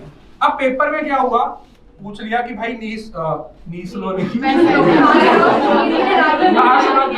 मास्लो की जो नीड हायरार्की थ्योरी है, जो मास्लो की नीड हायरार्की थ्योरी है उसमें पहली नीड कौन सी है, या बेसिक या फिजिकल। अब आपके सामने फिजिकल भी लिखा हुआ है, साइकोलॉजिकल भी लिखा हुआ है और फिजियोलॉजिकल लिखा हुआ है। तो वहां पर आप अगर आपने रिएक्ट किया तो क्वेश्चन आपका गलत होगा। क्यों? क्योंकि आपके दिमाग में पता क्या चल रहा है, लॉजिक, साइकोलॉजी, फिजियोलॉजी, है ना, ऐसा वर्ड, लॉजी वर्ड। तो आप किसी भी चीज को क्लिक कर दोगे। लेकिन अगर उस टाइम पे आपने उसको रिएक्ट ना करके रिस्पॉन्ड किया तो आप तीनों को पढ़ोगे पहले। यह क्या होता है, फिजिकल, मेरी बॉडी से related, this is physiological, environment से related, this is psychological, mind से रिलेटेड। तो आप सिलेक्ट करोगे। तो ये जो आप अभी तक आप लोगों को कहानी के थ्रू बताया है ना, ये पेपर में भी तो है ही ना। सिली मिस्टेक का रीजन क्या है, रिएक्शन। सिली मिस्टेक का रीजन क्या है, रिएक्शन। वो तो यार गलत हो गया। अब हम क्लास लेते हैं अनअकैडमी पे, तो सर रॉन्ग पूल हो गया, ये तो वर्ड ही पहली बार सुना मैंने। अरे मैं क्लास लेता हूँ ना तो कुछ लोग होते हैं, क्या होते हैं, अजीब से तरीके के वर्ड्स देखने को मिलते हैं। जैसे एक ये होता है इसको भी छोटा कर दिया, फिर एक आता है ये इन्होंने ना ही निकाया, बीबी सर वॉइस ब्रेक हो रही है। ये क्या होता है, वॉइस ब्रेक हो रही है, जल्दी टाइप नहीं हो सकता ना। हाँ जी, इतनी जल्दी टाइप नहीं हो सकता, मतलब इस वजह से ये छोटे छोटे वर्ड बना के स्टक और बीबी ये बोल देते हैं। और फिर एक तो अभी वो आया WT, ये क्या सर, रॉन्ग टच, ये क्या होता है? तो भाई अगर रॉन्ग टच ये क्लास तक है ना तो ही आपकी साधारण जिंदगी में ये बहुत बेहतर हो सकता है। ऑप्शन में ABCD आया हुआ है, ई पे डालना। और मेरा दिल करता है चलो मजे ले जाए, और मैं क्या करता हूँ, मैं कर देता हूँ A B C D और E। दिमाग में इतनी इच्छा है कि सबसे पहले आना है ना, हाथ रखा हुआ था ये वाला जो इस साइड पे है ना, इस पे क्लिक कर दिया, और उस चक्कर में किस पे क्लिक कर देते हैं, E पे। अब ये क्या है? वो लीडर बोर्ड की चक्कर में होता है ना। नहीं मतलब मेरे को एक बात बताओ, अब यार 2 क्लासेस हुई जिसमें लीडर बोर्ड के लिए अनअकैडमी ने बोला हम पैसे देंगे, क्योंकि पैसा था कि बोला कि ठीक है यार 1200 रुपए मिलेंगे, 1400 रुपए मिलेंगे। अब अल्टीमेटली हम यहाँ पर क्या कर रहे हैं, क्लास में आपका आंसर पूल पे लेने का पर्पस पता क्या होता है कि आपका एक बिहेवियर बिल्ड करना, एक हैबिट डेवलप करना। अब हैबिट अच्छी बुरी दोनों हो सकती है। अगर आप क्लास में भी ऐसी हैबिट डेवलप कर रहे हो कि फटाफट से क्लिक करना है, तो पेपर में वही करोगे, यही करोगे ना पेपर में भी स्पॉन्टेनियसली कि भाई जो आ गया रिएक्ट कर दो, क्योंकि पेपर में भी अल्टीमेटली आप ये जो 6 महीने की आपकी जर्नी है, आपको क्या लगता है कि 6 महीने आप क्या कर रहे हो? आप एक लर्निंग फेज में हो, आप एक ग्रोथ फेज में हो। ऐसा तो नहीं है कि 6 महीने में आप सिर्फ पढ़ना ही सीख रहे हो, बताओ। ऐसा तो नहीं है कि 6 महीने में आप सिर्फ पढ़ना ही सीख रहे हो, आप और 10-15 चीजें सीख रहे हो। जैसे अभी पढ़ाई की बातों के साथ साथ हमने और भी चीजें सीखी कि भाई कोई मेरे को कुछ बात बोल जाएगा, वो पढ़ाई से रिलेटेड तो नहीं है, लेकिन वो इनडायरेक्टली तो पढ़ाई को इंपैक्ट कर रही है ना।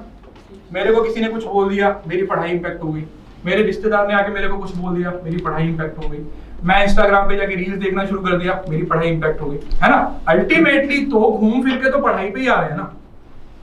सेंटर ऑफ अट्रैक्शन जो सेंट्रल पॉइंट है वो तो पढ़ाई है कि यार मेन तो पर्पस पढ़ाई है, और उसमें ये चीज भी आ जाती है। एक हैबिट डेवलप होगी कि जैसे क्वेश्चन आया फटाफट से क्लिक कर दिया, यार क्लिक कर दिया। अल्टीमेटली फिर उसके बाद होगा क्या, क्वेश्चन गलत हो जाएगा और फिर आप रोना शुरू कर दोगे, यार ये क्या हो गया।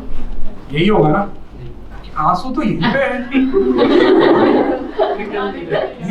अरे निकल रहा था, ऐसे आते हैं, ऐसे कुछ भी नहीं है, यहाँ पे खड़े हुए हैं आंसू।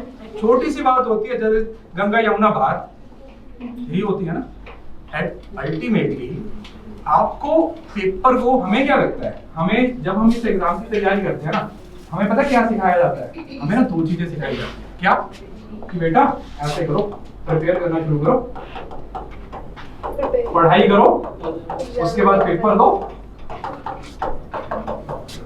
उसके बाद में बताया जाता कुछ नहीं। मैं उसी के साथ रिलेट कर रहा हूँ कि हमें क्या सिखाया जाता है प्रैक्टिकली। हम क्या सोचते हैं, जैसे कोई भी आपको नॉर्मल गाइड, जैसे हम तो एक्सपर्ट हो गए, मैं सब बोला यार थोड़ी तारीफ पे हंस लिया। अब कोई नॉर्मल बंदा जिसको पता नहीं है, वो आपको क्या बोलेगा कि बेटे ये 4 किताबें पढ़ी हुई हैं, इनको पढ़ ले, पेपर दे दे, उसके बाद पास फेल होना अलग बात है। लेकिन आपको क्या लगता है कि ये 2 स्टेप अप्रोच है, 2 स्टेप इससे खत्म हो जाएगा। अगर ऐसा होता तो IITs में जाने वाले 1% नहीं होते, JRF करने वाले 1% नहीं होते, नेट करने वाले 6% नहीं होते, तो 100% ही हो जाता, क्योंकि पढ़ तो सभी रहे हैं। उसके साथ ना यहाँ पे इतनी सारी चीजें हैं ना जो हमें बता ही नहीं जाती। यस और नो? बेटा इसमें पहले माइंडसेट की जरूरत होती है, इसमें पेशेंस की जरूरत होती है, इसमें रिएक्शन की जगह पे रिस्पॉन्ड करने की जरूरत होती है, इसमें हैबिट डेवलपमेंट होती है, इसमें एटीट्यूड डेवलपमेंट होती है। ये एक जर्नी है, हमें ये थोड़ी बताया जाता है। हमें तो ये बोल दिया जाता है कि 6 महीने पढ़ ले, पेपर क्लियर हो जाएगा। यही हो रहा है ना। बट टाइम मैनेजमेंट बहुत बड़ी, टाइम भी बहुत, बिल्कुल पॉइंट वही आ जाता है ना कि इसके साथ बहुत सारी ऐसी चीजें हैं जो हमें नहीं बताई जाती, और हम क्या करते हैं, हम किताबें उठाते हैं, पढ़ना शुरू करते हैं। हर चीज आप देखो, अगर आप इसको लिखने बैठोगे तो 15 चीजें निकल के आ जाएंगी, वो आपको पता ही, आप पढ़ाई कर ही रहे हो। बट अल्टीमेटली अगर मैं आपको प्रिपरेशन से पहले ही ये सारी चीजें बता दूं कि बेटा आपको पेशेंस रखना होगा, आपको मॉक टेस्ट भी देने पड़ेंगे, आपको PYQ पे भी फोकस करना पड़ेगा, अगर मैं आपको हर चीज बता दूंगा तो आपको लगता है कि आपकी जर्नी थोड़ी आसान हो जाएगी, एज कंपेयर टू सीधा मैं बोलूं कि प्रिपेयर करो और पेपर दो, है ना। अल्टीमेटली मे बी आप में से किसी ना किसी के साथ ऐसा हुआ होगा, कभी किसी ना किसी के साथ ऐसा हुआ होगा कि आपने प्रिपेयर किया और उसके बाद पेपर दिया और फिर क्या हुआ, फेल हो गए। होता या नहीं होता? लेकिन अगर आपको पहले से ही ये बात पता है कि मेरे को सिर्फ प्रिपेयर नहीं करना, मेरे को क्या करना है, मेरे को और चीजों पे भी काम करना है। मैं एक बार एक बच्चे ने उससे क्वेश्चन पूछा कि सर आप बोल रहे हो कि 6 महीने पढ़ाई करो, उसके बाद पेपर दो, उसके बाद पास हो जाओगे, है ना? क्या गारंटी है कि मैं पास हो जाऊंगा? अब मैं गारंटी ले सकता हूं आपकी? मैं आपको बोलूंगा कि भाई मुझसे पढ़ो, क्योंकि देखो ऑल इंडिया रैंकर 1 भी आए हैं और जिनके 50% है वो भी आए हैं, पढ़े तो सब मुझसे ही है ना। अल्टीमेटली कहीं ना कहीं आपके एफर्ट्स तो इंपॉर्टेंट है। तो टीचर ने बहुत सिंपल सा जवाब दिया, बोला बेटा 6 महीने तू पढ़ाई कर ले, अगर तू 6 महीने में पास नहीं हुआ ना, अगर तू 6 महीने में पास नहीं हुआ ना, तो तेरे को ना मेहनत करने की आदत हो जाएगी। और जिस बंदे को मेहनत करने की आदत हो जाती है ना, वो लाइफ में कुछ ना कुछ अच्छा कर ही लेगा। एक बात यहाँ पे और रिलेट कर देते हैं, जो आपको एग्जाम के बाद समझ में आएगी, या आपको लगता है कि एग्जाम मैंने दे दिया, अब ये बात मेरे को अब समझ आ रही है। अगर मैंने पीएचडी कर रखी है तो आप मेरे को किस नजर से देखोगे? पीएचडी कर डॉक्टर की नजर से देखोगे। लेकिन क्या आप मुझे ये सोचोगे कि यार इस बंदे को अक्ल भी होगी? इसका मतलब पीएचडी कर चुके वो पागल है, या जो करने वाले हैं उनको अक्ल नहीं है? तो मैं बोल रहा हूँ तुम सब करने वाले हो। मेरे कहने का मतलब क्या हुआ, नेट को लेकर परसेप्शन यही है कि भाई नेट क्लियर कर लो, असिस्टेंट प्रोफेसर बन जाओगे, है ना? सर यही बोलते हैं। किसी ने ये थोड़ी ना बोला कि असिस्टेंट प्रोफेसर बनने के लिए पढ़ाना भी आना चाहिए यार। एलिजिबिलिटी है, कैपेबिलिटी तो नहीं है ना। Are you getting the point? NET है वो क्लियर कर लिया तो एलिजिबल हो गए हो, कैपेबल तो नहीं हो ना। कैप तो है, कैपेबिलिटी कैसे डेवलप करनी पड़ेगी? इसलिए करनी पड़ेगी। मैंने पीएचडी नहीं की, इतना सा भी इंटरेस्ट नहीं है। नहीं है तो नहीं है भाई, इसमें क्या। और मेरे खुद के कितने स्टूडेंट्स आईआईटी, आईआईएम, आईआईएस में कहां पर पीएचडी कर रहे हैं मुझे खुद ही नहीं पता। जैसे मुझसे बच्चे बोलते हैं कि सर आपने पीएचडी क्यों नहीं की, आप डॉक्टर क्यों नहीं बने? मैंने कहा मेरे को डॉक्टर बनाने की आदत हो गई है।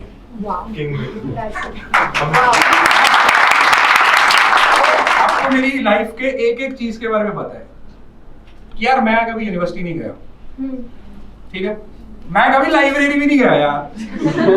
जैसे एरिया से हम रहते हैं, कॉलेज पता नहीं कैसे चला गया। लेकिन अल्टीमेटली आज इंडिया की शायद ही कोई ऐसी लाइब्रेरी होगी जहां पर मेरे लेक्चर नहीं चल रहे। बच्चे लाइब्रेरी से फोटो क्लिक कर करके भेजते हैं कि सर ये जीएनयू में चल रही है, ये बीएचयू में चल रही है, ये अहमदाबाद में चल रही है, ये यहाँ पे चल रही है। तो अगर मैं खुद पीएचडी करने लग जाऊं टीचिंग को छोड़ के, तो क्या मैं इतना बड़ा इम्पैक्ट क्रिएट कर पाऊंगा? नहीं कर पाऊंगा ना। तो अल्टीमेट पर्पस क्या था? मैंने आपको पहले बोला था, टीचिंग आपकी कौन सी चॉइस है वही डिसाइड करेगा कि आप कैसे टीचर बनो। पहली आंखें कौन सी है? किसी की आखिरी है? बता दो, शर्माओ मत, ससुराल में तो नहीं आया। टीचिंग आपकी पहली प्रेफरेंस है तो इसका मतलब आप बहुत अच्छे टीचर बनो। और अगर टीचिंग आपकी लास्ट प्रेफरेंस है ना, तो आप तो खराब हो गई होगे, आपसे पढ़ने वालों का फ्यूचर खराब है। आप खुद सोचो, आपको कितने टीचर अच्छे मिले और कितने बुरे मिले, आप उंगलियों पे गिन सकते हो अच्छे टीचर्स को, और बुरों के नाम देखोगे तो पूरा पेज भर जाएगा। This is the problem of our system. हमारे सिस्टम में टीचिंग प्रोफेशन को क्या मान लिया, यार कुछ नहीं हुआ तो टीचर बन जाएगा। ये रिस्पेक्ट रह गई है एक टीचिंग प्रोफेशन की, यार अगर कुछ भी नहीं हुआ ना तो टीचर ही बन जाएंगे, पढ़ाना शुरू कर देंगे, ऐसे ही सोच रहे हैं ना। लेकिन अल्टीमेटली हमें ये चीज समझ लेनी चाहिए कि आप टीचर बन क्यों रहे। तो मैं वही बता रहा था कि आपका जितना फोकस नेट जेआरएफ पीएचडी पे है, थोड़ा सा फोकस टीचिंग पे भी दो। और आपको क्या लगता है कि बहुत डिफिकल्ट है? किसको लगता है टीचिंग डिफिकल्ट है? बी ऑनेस्ट, झूठ मत बोलना, मैं सब पकड़ देता हूँ। किस किस को लगता है कि अरे अच्छे से यार ऐसे हाथ खड़े करो जिसको लगता है। इसमें क्या बड़ी बात है यार, अगर आपको लगता है कि टीचिंग डिफिकल्ट टास्क है मेरे लिए, कोई बहुत बड़ी बात नहीं है। This is not an issue कि आपको लगता है कि यार टीचिंग मेरे लिए बहुत डिफिकल्ट टास्क है। तो जैसे बोलते हैं ना कि अगर मुझे अच्छा टीचर बनना है तो मेरे को क्या करना पड़ेगा? नहीं, टीचिंग करनी पड़ेगी। अगर अच्छा कारपेंटर बनना है तो कारपेंटर का काम करना पड़ेगा। लाइफ में कोई भी स्किल जब तक वो आप परफॉर्म नहीं करोगे तब तक आपका वो डेवलप नहीं होता। इस बात में तो किसी को कोई डाउट नहीं है। अगर आप टीचिंग को डेवलप करना चाहते हो, अगर आप अपने टीचिंग स्किल को डेवलप करना चाहते हो, तो उसके लिए क्या करना पड़ेगा? टीचिंग ही करनी पड़ेगी। लेकिन आप बोलो सर हम तो टीचर नहीं है, तो इसका मतलब जो टीचर है सिर्फ वही टीचिंग कर सकता है? नहीं। क्या जो सिर्फ टीचर है वही टीचिंग करेगा? यस और नो?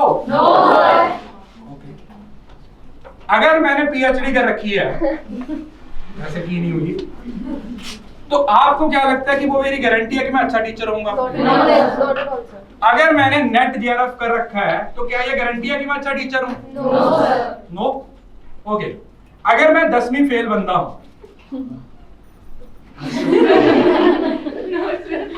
तो क्या मैं अच्छा टीचर हो सकता हूं?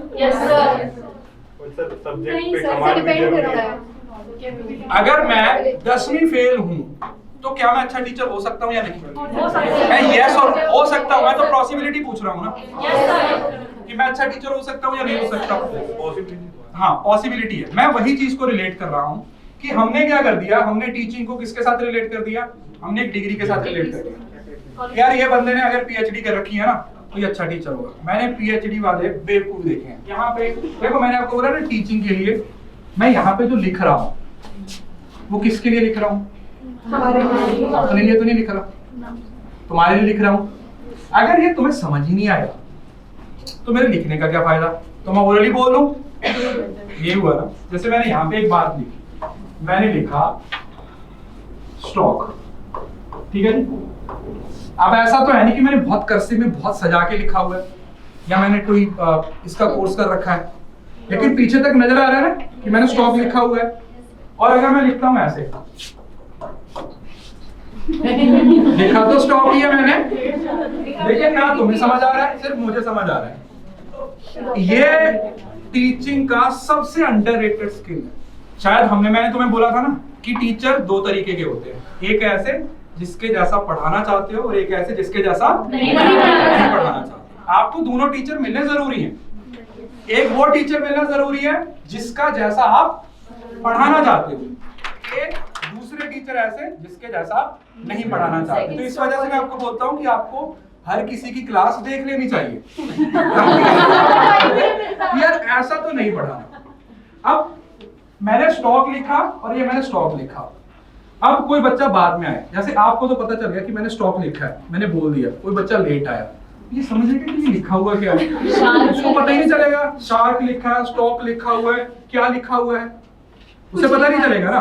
तो जब आप टीचर बन रहे हो, आपको पता है कि मुझे टीचिंग पे काम करना है, तो क्या आपको एटलीस्ट बोर्ड तो इस्तेमाल करना आना चाहिए। इस पे इतनी जगह है ना कि हम एक पूरा चैप्टर इस पे समराइज कर सकते हैं। अगर आपको नहीं आता तो आप हायर एजुकेशन की क्लास में जाना, कोठारी कमीशन वाली स्लाइड सिर्फ कोठारी कमीशन वाली क्लास देखना, आपको ये पता चल जाएगा कि मैंने पूरा कोठारी कमीशन जो शायद 26 स्लाइड्स का है उसको एक पेज, पूरे पेज पे क्या किया हुआ है, समराइज किया हुआ है। तो इसका मतलब इसकी एक इंपॉर्टेंस तो है ना।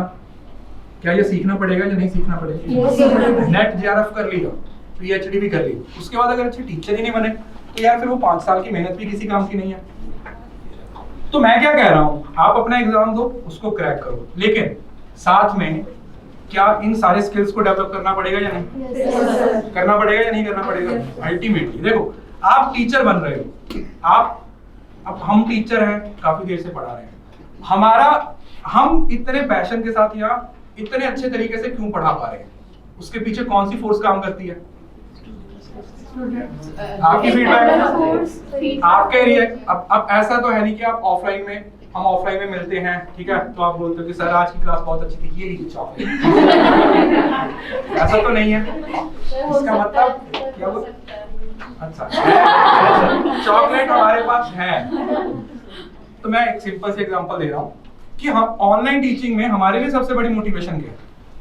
आप लोग कमेंट करते हो, ज्यादा तो कुछ नहीं आपका, आपने एक वीडियो देखी, उसके नीचे आपने लिख दिया सर बहुत अच्छी क्लास लगी, मैंने ये सीखा, इतना ही था आपका काम। मतलब बीइंग अ टीचर, यार आप एक वीडियो 2 घंटे की देख रहे हो, एक टीचर ने आपको 2 घंटे 3 घंटे पढ़ाया, उसके बाद आपने उसको एक कमेंट बता दिया कि सर मेरे को क्लास अच्छी लगी। जब वो टीचर पढ़ेगा तो अपने आप उसके चेहरे पे स्माइल आएगी, आएगी या नहीं? मैं हर किसी के कमेंट को रिस्पॉन्ड करता हूँ। मैसेज चाहे मैं मिस कर दूं, व्हाट्सएप पे चाहे मैं मैसेज का रिप्लाई ना करूं, लेकिन जो यूट्यूब पे आपने कमेंट किया ना, उस पे आपको हर्ट जरूर मिलता है। Yes, yes. मिलता है या नहीं मिलता है? क्यों? क्योंकि वो मैं सारे कमेंट्स पढ़ता हूँ और मेरे लिए शायद वही सबसे बड़ी मोटिवेशन है कि इंट्रिंसिक है, मैं पढ़ा रहा हूँ। मेरी एक क्लास अभी आपको लोगों को पता है रिसेंटली जो हमने 6 आवर्स वाली क्लासेस ली थी, जो हमने 6 आवर्स की क्लासेस ली थी, वो तीनों क्लासेस मिला के 2,80,000 व्यूज क्रॉस कर गई। 2,280 के और उसमें से एक सिंगल वीडियो है जो जिसने कल या परसों ही 100 के क्रॉस किया और वो वीडियो पता कितनी देर की है? 6 घंटे की। ये तो पता ना जिसकी वजह से इतना कुछ हो गया था, है ना? 6 घंटे की क्लास थी और आपको बताऊं कि जब वो क्लास खत्म हुई ना उस टाइम पे भी 500 बच्चे लाए थे। तो यार हमारे लिए तो इससे बड़ी मोटिवेशन ही नहीं है Yes, sir. कि हम आपको पढ़ा रहे हैं। तो आपके लिए क्या मोटिवेशन है? आपके लिए सबसे बड़ी मोटिवेशन यही है कि हाँ हमें ऐसा टीचर बनना है जिसके बारे में बच्चे बात करें। अल्टीमेटली आपके तो साथी टीचर भी करते हैं। चलो अरे फॉलोअर है यार। अगर किसी बंदे को मेरा नाम लेना पड़ रहा है तो मैंने कुछ तो किया होगा। Yes. अरे यार मेरे को एक बात बताओ, जब आपके बारे में कोई बोलता है ना तो इसको आप कैसे पॉजिटिव सेंस में ले सकते हो? यार मेरे बारे में किसी ने बोला तो मैंने कुछ तो किया ही होगा कि उसको मेरे बारे में बोलना पड़ रहा है। हम किसी के क्लास किसके पास टाइम है किसी के बारे में सोचने का? बताओ मेरे पास कितना टाइम है मैं किसी के बारे में सोचूं? यार हमें तो अपने लिए खुद से सांस लेने का टाइम नहीं मिलता। पूरा दिन क्लासेस होगा, 9 बजे से शुरू हो जाओ, क्लासेस लेते रहो और उसके बाद हम सोचेंगे कि यार अच्छा ये ऐसा भी होता था, अच्छा इसने ऐसा बोल दिया तो इग्नोर कर दो। अल्टीमेटली वही हैबिट आपको डेवलप करनी है। आप इस प्रोसेस के अंदर बहुत सारी चीजें कर रहे हो। आप एक तो एग्जाम क्रैक कर रहे हो, दूसरा अपनी पर्सनैलिटी डेवलप कर रहे हो, अपना एटीट्यूड डेवलप कर रहे हो, सबसे बड़ा आप ग्रो कर रहे हो। Yes. अगर आप पिछले 6 महीने से पहले और आज के अपने बिहेवियर में अपने एटीट्यूड को देखोगे तो कोई तो डिफरेंस नजर आएगा ना। जहां से शुरू किया था यहां तक पहुंचते हुए, जहां से शुरू किया था वहां से पहुंचते हुए कि आपको लगता है कि यार कुछ तो चेंज हुआ है? बोलो हुआ है ना चेंज? Yes, sir. तो अल्टीमेटली ये सिर्फ एक एग्जाम की जर्नी नहीं है जिसको आप बोल रहे हो कि ठीक है भाई नेट क्रैक कर दिया बहुत बड़ी बात है, उसके बाद क्या जिंदगी में प्रॉब्लम्स खत्म हो जाएंगी? प्रॉब्लम कब खत्म होती है? मरने के बाद। पॉइंट वही है कि इस जर्नी में जब आप 6 महीने इन्वेस्ट कर रहे हो उसके बाद जब आप एग्जाम क्रैक करके जा रहे हो तो क्या सिर्फ आप एग्जाम क्रैक करके जा रहे हो या उसके साथ 4 नई चीजें और सीख के जा रहे हो? अगर सीख कर जा रहे हो तो वो आपकी जर्नी सफल है। तब किसी टीचर को फॉलो करने की जर्नी आपकी सफल है कि हाँ यार मैंने इस टीचर से ये सीखा। अदरवाइज अगर आपने 6 महीने किसी की क्लास भी ली उसके बाद आपको लगा कि यार मैंने तो सिर्फ एग्जाम ही क्रैक किया और तो मैंने कुछ किया ही नहीं, तो फिर वो टीचर को फॉलो किया या नहीं किया क्या हो जाएगा? बराबर हो जाएगा। यस और नो? यही होगा ना कि फिर वो चीज बराबर होगी यार ये तो मैं उससे अच्छा तो मैं सेल्फ स्टडी कर लेता। टीचर से पढ़ने में और किताबों से पढ़ने में क्या डिफरेंस है? हाँ जी मेरे को लगता है कि टीचर से पढ़ रहे हैं तो टीचर का एक्सपीरियंस और जो साथ में वॉइस मॉड्यूलेशन रहता है वो मोनोटोनस नहीं होता, तो वो और इंटरेस्टिंग हो जाता है।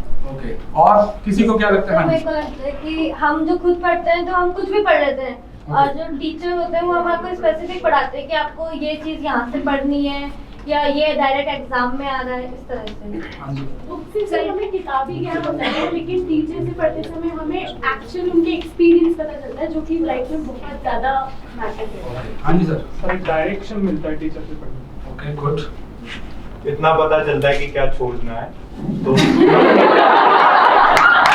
सर रेंज, सर हमारी रेंज हम जानते हैं, हम पढ़ रहे हैं, टीचर की रेंज वाइड होती है तो वो रेंज का भी मैटर करता है। हाँ जी तो जैसे कहता है ना एक टीचर 100 किताबों के बराबर होता है, उसी तरह से किताब में तो सिर्फ हम एक चीज पढ़ते हैं जो बुक में लिखा है, पर टीचर उससे बियॉन्ड काफी सारी चीजें बता देता है। जी नेक्स्ट। टीचर अपना पर्सनल एक्सपीरियंस बताता है और बुक से हटा के भी रियल लाइफ का एक्सपीरियंस देता है जो बहुत मैटर करता है। किताबी ज्ञान is not enough, but you have to teach summer. Okay right, हाँ जी।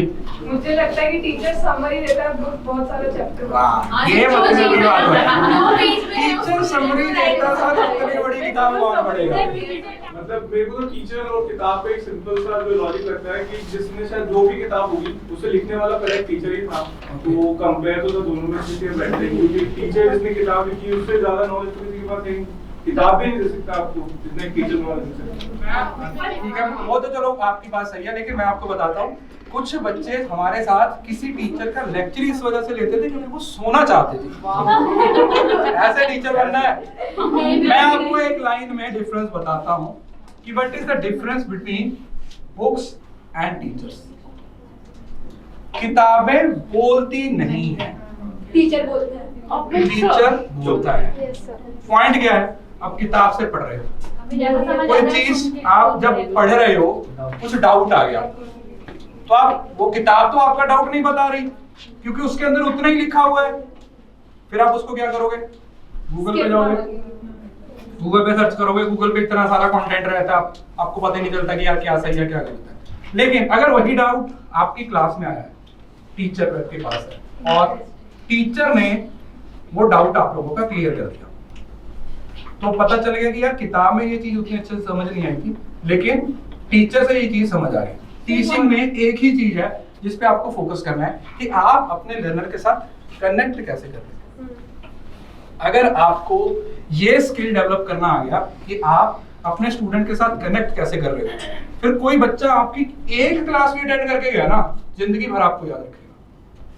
वो बोलते हैं ना कि इट डजंट मैटर कि कितने सारे लोग आपको मिले और कितने सारे आपको याद रखेंगे, लेकिन आपने किसी को कैसा फील करवाया वो हर बंदा याद रखेगा। जैसे अभी यहाँ पे हम यहाँ पे इंटरेक्शन कर रहे हैं, पहली बार मिल रहे हैं, अब ये जो एक्सपीरियंस है वही मैटर करता है। आपका भी वन टाइम मूवमेंट है, ये हमारा भी वन टाइम मूवमेंट है, आप भी चल के आए हो, हम भी चल के आए हैं, कुछ सीख रहे हैं, कुछ डिस्कशन है, कुछ आप बातें बता रहे हो, कुछ मैं बातें बता रहा हूँ, तो क्या हो रहा है, एक हेल्दी डिस्कशन है। क्योंकि अल्टीमेटली बीइंग अ टीचर, क्या मुझे लगता है मेरे को सब कुछ आता है?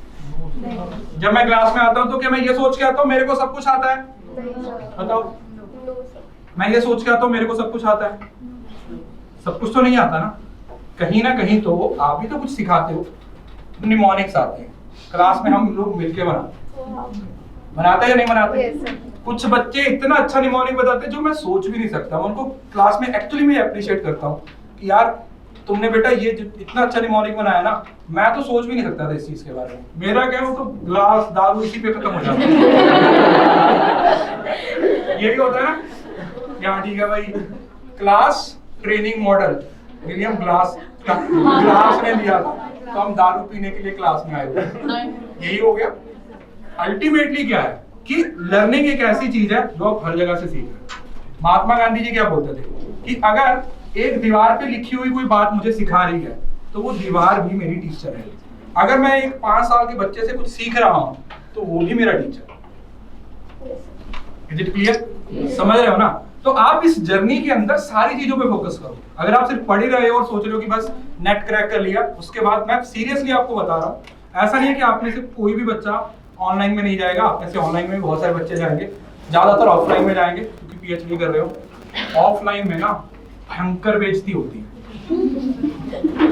आपने इस चीज के बारे में इमेजिन भी नहीं किया होगा कि ऑफलाइन में आपको किस तरीके से किस तरीके के बच्चे देखने को मिले। मानते हो इस बात को? समझ रहे हो ना कि हमें एक्चुअली में किस तरीके की चीजें देखने को मिलती हैं ऑफलाइन। समझ रहे हो ना? तो ये इस चीज पे फोकस रखो कि यार मैं पढ़ रहा हूँ इस जर्नी में, क्या मैं सिर्फ नेट क्रैक करने के लिए पढ़ रहा हूँ या मैं सीखने के लिए पढ़ रहा हूँ? क्या एक मेरी हैबिट डेवलप हो रही है पढ़ने की, मैं पढ़ रहा हूँ और उससे मेरे को कोई फायदा हो रहा है? अदरवाइज तो फिर कितने सारे जो नेट क्रैक किए हुए हैं वो घूम रहे हैं, कितने पीएचडी होल्डर हैं जिनको अकल ही नहीं है। वैसा बनना है या नहीं बनना चाहोगे ना? ऑब्वियसली बच्चे आपके बारे में अच्छा बोले या बुरा बोले, आपको क्या लगता है? क्या सुनना चाहोगे अपने बारे में? ह्यूमन नेचर है, हम नहीं चाहते कि कोई मेरे बारे में बुरा बोले। वो अलग बात है कि लोग बोलते हैं, लेकिन हमारी इंटेंशन तो यही है कि मैं कुछ ऐसा काम करूं कि लोग मेरे बारे में अच्छा ही बोले। और अगर अच्छा नहीं बोलते हैं तो फिर उसमें क्या होता है, फिर उसमें ये लगता है कि यार कुछ ना कुछ तो इम्प्रूव करने की जरूरत है। कैसे आप अभी से टीचिंग शुरू करें? मान लीजिए जैसे एक जगह तो हमें एक्सेप्ट कर लिया और एक जगह हमें रिजेक्शन मिल गया स्टूडेंट्स के थ्रू, सर उसे कैसे फेस करें? ओके, देखो बैठ जाइए। अब मोस्टली स्कूल्स में क्या होता है या कॉलेजेस में क्या होता है, डेमो होता है। किस किस ने डेमो दिया? कौन कौन डेमो में फेल हुआ? झूठ मत बोल। कोई बड़ी बात यार, फेल होना कोई बहुत बड़ी बात नहीं, कोई बहुत बड़ी बात नहीं। जो डेमो में फेल हुए, जब डेमो में फेल हुए तो बताया होगा, बताया था? बताया नहीं, बस ये कि बच्चों को पसंद नहीं है। मतलब अगर देखो, अगर आपको कोई आपकी गलतियां नहीं बता रहा तो खुद देख लो ना कि मैंने क्या गलती की होगी। तो आपने एक डेमो दिया, हो सकता है आपकी हैंडराइटिंग अच्छी ना हो सकता है आप लो टोन में तो पढ़ाना ही मत, कसम से बोल रहा हूँ, सीरियसली बोल रहा हूँ। लो टोन में पढ़ाने वाले टीचर पे मेरे को इतना गुस्सा आता है ना, इतना गुस्सा आता है, वो पीछे वालों को सुनता ही नहीं कुछ। मेरी आवाज तो आ रही है ना? और कहीं मैं खुद के बारे में बोलता हूँ, भयंकर तरीके की बेइज्जती हो जाए अपनी। कहने का मतलब क्या हुआ कि हम जब लो टोन में पढ़ाते हैं ना, अब मैं आपको एक अपना सीक्रेट बताता हूँ जो शायद आपने कभी ऑब्जर्व नहीं किया होगा, लेकिन मैं आज आपके सामने वो सीक्रेट ओपन करता हूँ। पहली बार ऑफलाइन जब आप क्लास में पढ़ा रहे हो और आपको लगे कि आपके बच्चे बोर होना शुरू हो गए, अब ऐसा तो है नहीं कि हर किसी का सेंस ऑफ ह्यूमर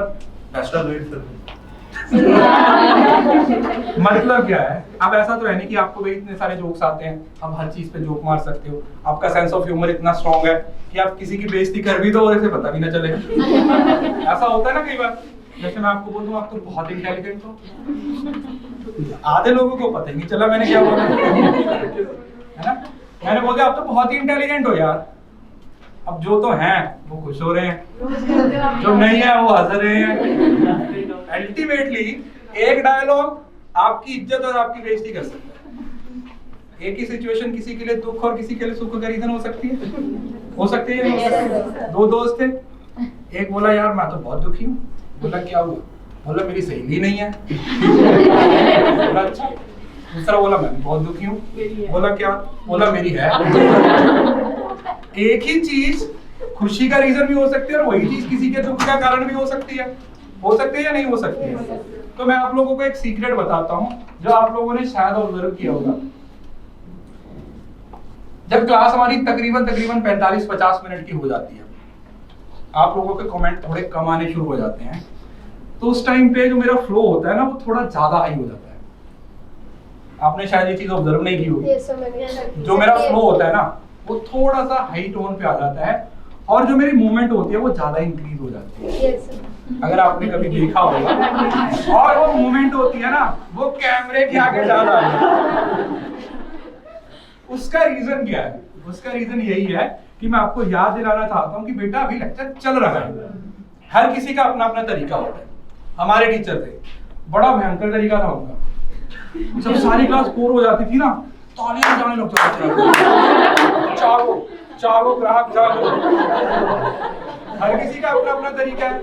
अब मैं ये तो नहीं बोल रहा हूँ कि आप भी यही तरीका आजमाओ, लेकिन कुछ तो करना पड़ेगा ना, कुछ तो करना पड़ेगा कि यार मैं 6 घंटे पढ़ा रहा हूँ, 6 घंटे की क्लास ले रहा हूँ और पहले 1 घंटे में बच्चे बोर हो गए। अगर पहले 1 घंटे में बच्चे बोर हो गए तो फिर मेरा 6 घंटे पढ़ाने का क्या पर्पस है? को लगता है कि मैं 6 घंटे पढ़ा रहा हूँ उसका कोई मीनिंग रह जाता है? कोई नहीं रह जाता। फिर तो वही है कि मैं पढ़ा रहा हूँ जिस तरीके से, तो वही हो जाता है जैसे पढ़ने वाले होते हैं वैसे ही पढ़ाने वाले हो जाते हैं। अगर मैं तो 1000 बच्चों से कम में सेशन ही नहीं लेता यार। आपको पता जब तक 1000 नहीं आ जाते मैं शुरू ही नहीं करता, इधर उधर की छोड़ते रहता हूँ। यही करता हूँ ना, देखा आप लोगों ने, क्योंकि मेरे को आदत हो गई है। हो सकता है अगले सेशन में 5000 से कम ना पढ़ाऊं। वो एक दिन आया क्लास में, बोला सर एक बच्चा भी होगा ना क्लास में तो भी पढ़ाना पड़ेगा।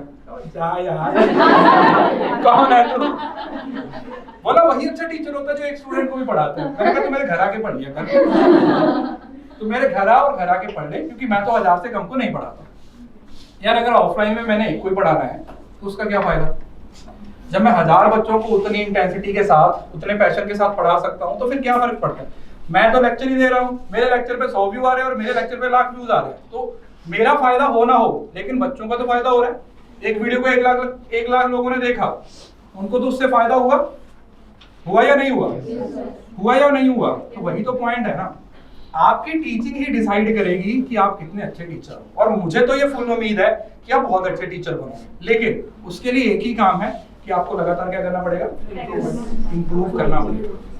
आप लोगों को फेलियर भी देखने को मिलेंगे, आपको रास्ते में बहुत सारे लोग हो सकता है आपको डिस्क्वालीफाई भी करें, आप फेल हो रहे हो तो आप, लेकिन रुकना नहीं है। तो बोलते हैं नेल्सन मंडेला की स्टेटमेंट है, if you can't run walk, if you can't walk scroll. अगर आप पहले तो दौड़ो, अगर आप दौड़ नहीं सकते हो तो पैदल चलो, अगर आप पैदल नहीं चल सकते तो क्या बोलते हैं हिंदी में? रेंगना शुरू कर दो। तो मेरे जैसा बंदा बोलता है अरे जाना कहाँ है यार, ये तो बता दो, बोला दौड़ो, ये तो बता दो जाना कहाँ पे।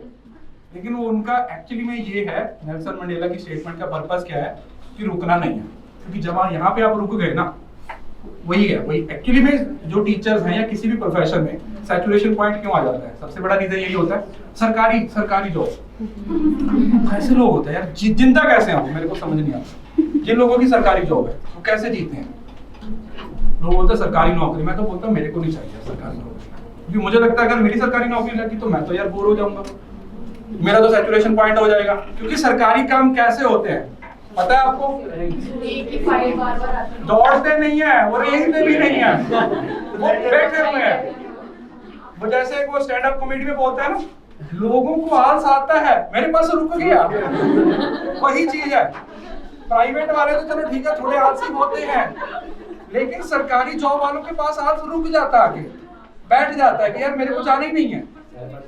मान दो इस चीज को। किसी का कोई क्वेश्चन, किसी का कोई डाउट? हाँ जी सर। जैसे सर 4-4.5 साल आपको हो गए टीचिंग प्रोफेशन में आए हुए, और एक आप और एक और है टीचर जिनको मैं जैसे मतलब वो अपने स्ट्रीम के नहीं है, तो अलग पांडे सर जो फिजिक्स वाला है, उनका भी ऑलमोस्ट आपके टाइम से शुरू हुआ। तो जैसा कि आप बता रहे हैं कि आप पे ऐसी डिग्री नहीं है कि आपने किसी ऐसी यूनिवर्सिटी से, क्योंकि बहुत सारे टीचर बस यही गाते फिरते हैं, तो सेम टाइम पे आपने बस अपनी स्किल्स पे ट्रस्ट करके कैसे उन लोगों से कम्पीट किया, और जो शुरुआती दिन थे आपके टीचिंग में जब बहुत सही रिस्पॉन्स नहीं मिल रहा था, तब खुद को कंटिन्यू मोटिवेट कैसे रखा? जैसे इस बार हम में से काफी लोग इतने श्योर है कि हो जाएंगे हम लोग, जैसे मेरा पर्सनल इंटरेस्ट भी ज्यादा है, और डीयू में था तब मैं 1-2 कोचिंग में भी ऐसे गया था पढ़ाने, तो मैं चाह रहा था कि कोचिंग से ज्यादा थोड़ा अपना ऐसे यूट्यूब टाइप देखूं, तो उसमें ये तो पता है कि शुरू में नहीं मिलेगा एक साथ मोटिवेशन, तो उस टाइम कंटिन्यू आपने कैसे रखा? तो उस पर थोड़ी सी बात है, क्योंकि जोश में शुरू तो कर लेते हैं बट कंटिन्यू नहीं हो पाता। देखिए ये किसी भी काम को लेके है, हमारा जो दिमाग, मतलब अब ये तो मैं पूरा डिटेल में नहीं बताऊंगा हाउ ब्रेन वर्क्स, अगर जानना चाहते हो क्या ही जानने यार कौन सी बातें बता रहा हूँ तुम लोगों को, लेकिन फिर भी अगर आप जानना चाहते हो तो आप, एक टेड टॉक है, नाम तो मुझे नहीं पता, उसके अंदर उन्होंने बताया हुआ हाउ अवर माइंड वर्क्स, तो वो जो कॉन्शियस सबकॉन्शियस पार्ट किस तरीके से काम करते हैं, तो उस चीज के साथ रिलेट करता हूँ कि जो 2 चीजें हैं, देखो बहुत ही इंपॉर्टेंट पॉइंट है। एक होती है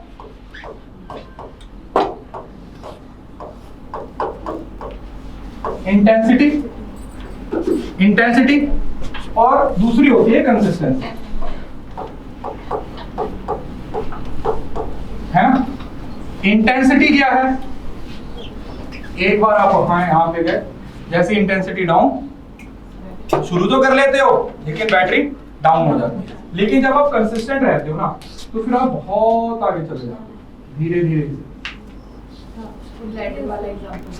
समझ रहे हो ना कि आप किस चीज पे फोकस कर रहे हो? जैसे आज का सेशन देख के बोला कि सर आप तो मोटिवेटेड हो गए, आज तो जाके सोएंगे नहीं, सिर्फ पढ़ेंगे। आज कुछ नहीं करना, मम्मी को बोल देना मम्मी मैं नहीं खाना बनाऊंगी, तू नहीं बनाएगी खाना, कान में भी लगाऊंगी तेरे। फिर भी जोक्स अपार्ट, आपको आज की क्लास से मोटिवेशन मिलेगा कि हाँ हमें तो भाई बहुत अच्छे तरीके से काम करना है, पढ़ाई करनी है। वो क्या है? वो इंटेंसिटी है। एक पुश मिला आपको, एक स्टिमुलस दिखा, उसको क्या कर दिया? रिस्पॉन्ड कर दिया। कंसिस्टेंसी क्या है?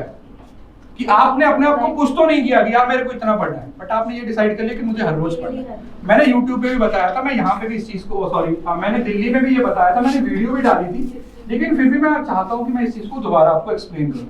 हम दो चीजों में डिफरेंस नहीं कर पाते। कंसिस्टेंसी के एग्जाम्पल हम क्या समझते हैं, मैंने अगर आज 4 घंटे पढ़ा ना, तो मैं कल अगर तक 4 घंटे नहीं पढ़ रहा हूँ तो मैं मान नहीं रहा हूँ कि मैं कंसिस्टेंट हूँ। तो मैं अगर मान के चलूँ कि यार मैं एक ग्राफ बना रहा हूँ, ठीक है, Sunday, Monday, Tuesday, Wednesday, Thursday, Friday और सैटरडे।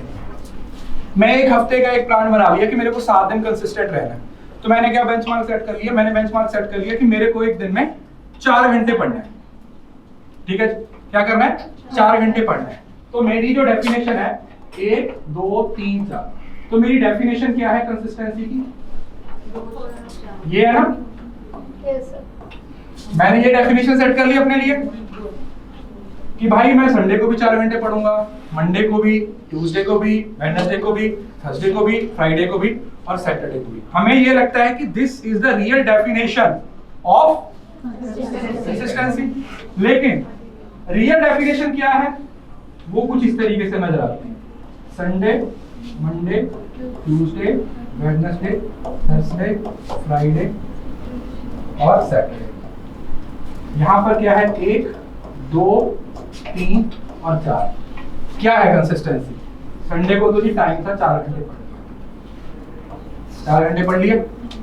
मंडे को टाइम नहीं मिला, 2 घंटे ही पढ़ पाया। ट्यूसडे को तो 1 घंटे ही पढ़ पाया। वेडनेसडे को थोड़ा टाइम मिल गया, 4 घंटे पढ़ लिया। ट्यूसडे को 3 घंटे, फ्राइडे इसको 3 और सैटरडे को 4 घंटे। कंसिस्टेंसी का ग्राफ ऐसा दिखता है, हमें लगता है। समझ रहे हो ना? जब तक आप ये मान के चलोगे कि कंसिस्टेंसी का मतलब है कि हर रोज 8 घंटे, वो गलत है। लेकिन इन 5 में से कोई गायब नहीं होना चाहिए, मतलब इन 7 में से संडे, मंडे और ट्यूसडे।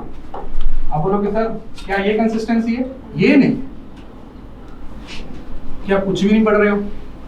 समझ रहे हो ना? कुछ तो पढ़ ही सकते हो। हर रोज थोड़ा थोड़ा एफर्ट तो लगा ही सकते हो ना। मुझे लगता है कि यार ये 2 दिन तो मैंने पढ़ा नहीं, उसके बाद, क्योंकि जब आप एक दिन भी आपका ब्रेक हो जाता है ना, एक दिन भी आपका ब्रेक हो जाता है, तो आपको पता है कि आपकी कंसिस्टेंसी क्या हो जाती है, ब्रेक हो जाती है। ये तो बात मानते हो आप? तो इस बात पे मत फोकस किया करो कि मेरी कंसिस्टेंसी ऐसी ही होनी चाहिए। मेरे को किस चीज पे फोकस करना है कि मेरे को हर रोज पढ़ना है, कम हो चाहे ज्यादा। Academy. Thank you, Tanvi sir, for conducting such an amazing session. It was so wonderful to see you live. It is totally different when we learn something from the best educator of NTA NET exam, and it is totally different when we see them, physically live, and he's giving us the answers. He's asking us the questions, and we can, we get so much connected physically as we cannot connect with that in online platforms. So I hope that Tanvi sir keep taking this such sessions more. And first of all I like to thank an academy and Talveer Singh sir जो आज आए and हमको बहुत ज़्यादा motivate भी करा, plus उनके jokes वगैरह के थ्रू भी एक लिंक, एक कनेक्शन उनसे क्रिएट हो गया है जो ऑनलाइन में तो था ही, बट अब ऑफलाइन मिलने के बाद एक और कनेक्टिविटी बढ़ गई है जिससे हम लोग और ज़्यादा मोटिवेटेड हो गए हैं टू स्टडी। अब यही सोचा था कि घर जाके पढ़ेंगे, सर की और वीडियोस देखेंगे, सर की और क्लासेस देखेंगे, ताकि हम अपनी एम को अचीव कर पाएँ, अल्टीमेटली नेट क्लियर कर पाए। Thank you so much Unacademy जो इतना अच्छा प्लेटफॉर्म हमें दिया। आज तलवीर सर से मिलकर बहुत अच्छा लगा, जो हम हमेशा ऑनलाइन क्लासेस लेते हैं, आज ऑफलाइन क्लास लेके एक कनेक्शन जो उनसे कनेक्शन जो ना वो बहुत अच्छा रहा। मेरा ड्रीम था 2018 से उनसे मिलने का, लेकिन आज वो ड्रीम जाके पूरा हो चुका है। इसके लिए अन अकेडमी को बहुत बहुत धन्यवाद, और इसके साथ ही कि वो हमेशा और ऑलवेज हमेशा ऐसे सेक्शन करवाते रहे जो बच्चे उनसे मोटिवेट होकर आगे अपने लाइफ में बहुत अचीव कर सके। मैं शिम्पी जैन, मैं नेट की तैयारी कर रही हूँ। 6 महीने से मैं तलवीर सर से पढ़ाई कर रही हूँ, और तलवीर सर इज़ बहुत अच्छी टीचर है अन अकेडमी। मैं अन अकेडमी को भी थैंक यू बोलना चाहूँगी, क्योंकि उन्होंने तलवीर सर को तलवीर सर तक पहुँचने के लिए एक प्लेटफॉर्म है, जो कि बहुत अच्छी टीचर भी हैं और एक बहुत अच्छे एजुकेटर भी है। उनसे पढ़ के ऐसा लगता है कि हाँ, हम अपना पेपर क्लियर कर सकते हैं बहुत आसानी से। और अन अकेडमी तो अपने आप में है ही एक बहुत बेस्ट प्लेटफॉर्म, और उसी तरह तलवीर सर भी बेस्ट एजुकेटर है। मेरा कम से कम बहुत टाइम से उनसे मिलने का मन था। उसी टाइम सर ने बताया कि एक मीटअप प्लान किया जा रहा है, और थैंक्स टू अनअकैडमी कि उन्होंने जयपुर में ये मीटअप प्लान किया और बहुत अच्छे से हमने उनसे ऑफलाइन मीटिंग करी, और पहले ऑनलाइन अटैचमेंट था, अब ऑफलाइन अटैचमेंट है। काफ़ी अच्छा लगा उनसे मिलके, और thanks to Unacademy and thanks to Talveer sir. Thank you Unacademy. It was wonderful experience, wonderful session. Thank you Unacademy, इतना अच्छा सेशन, इतना अच्छा इन्वायरमेंट क्रिएट करने के लिए फर्स्ट ऑफ ऑल, एंड इतना अच्छा सेशन देने के लिए। वी होप कि फ्यूचर में भी ये सेशंस होते रहेंगे।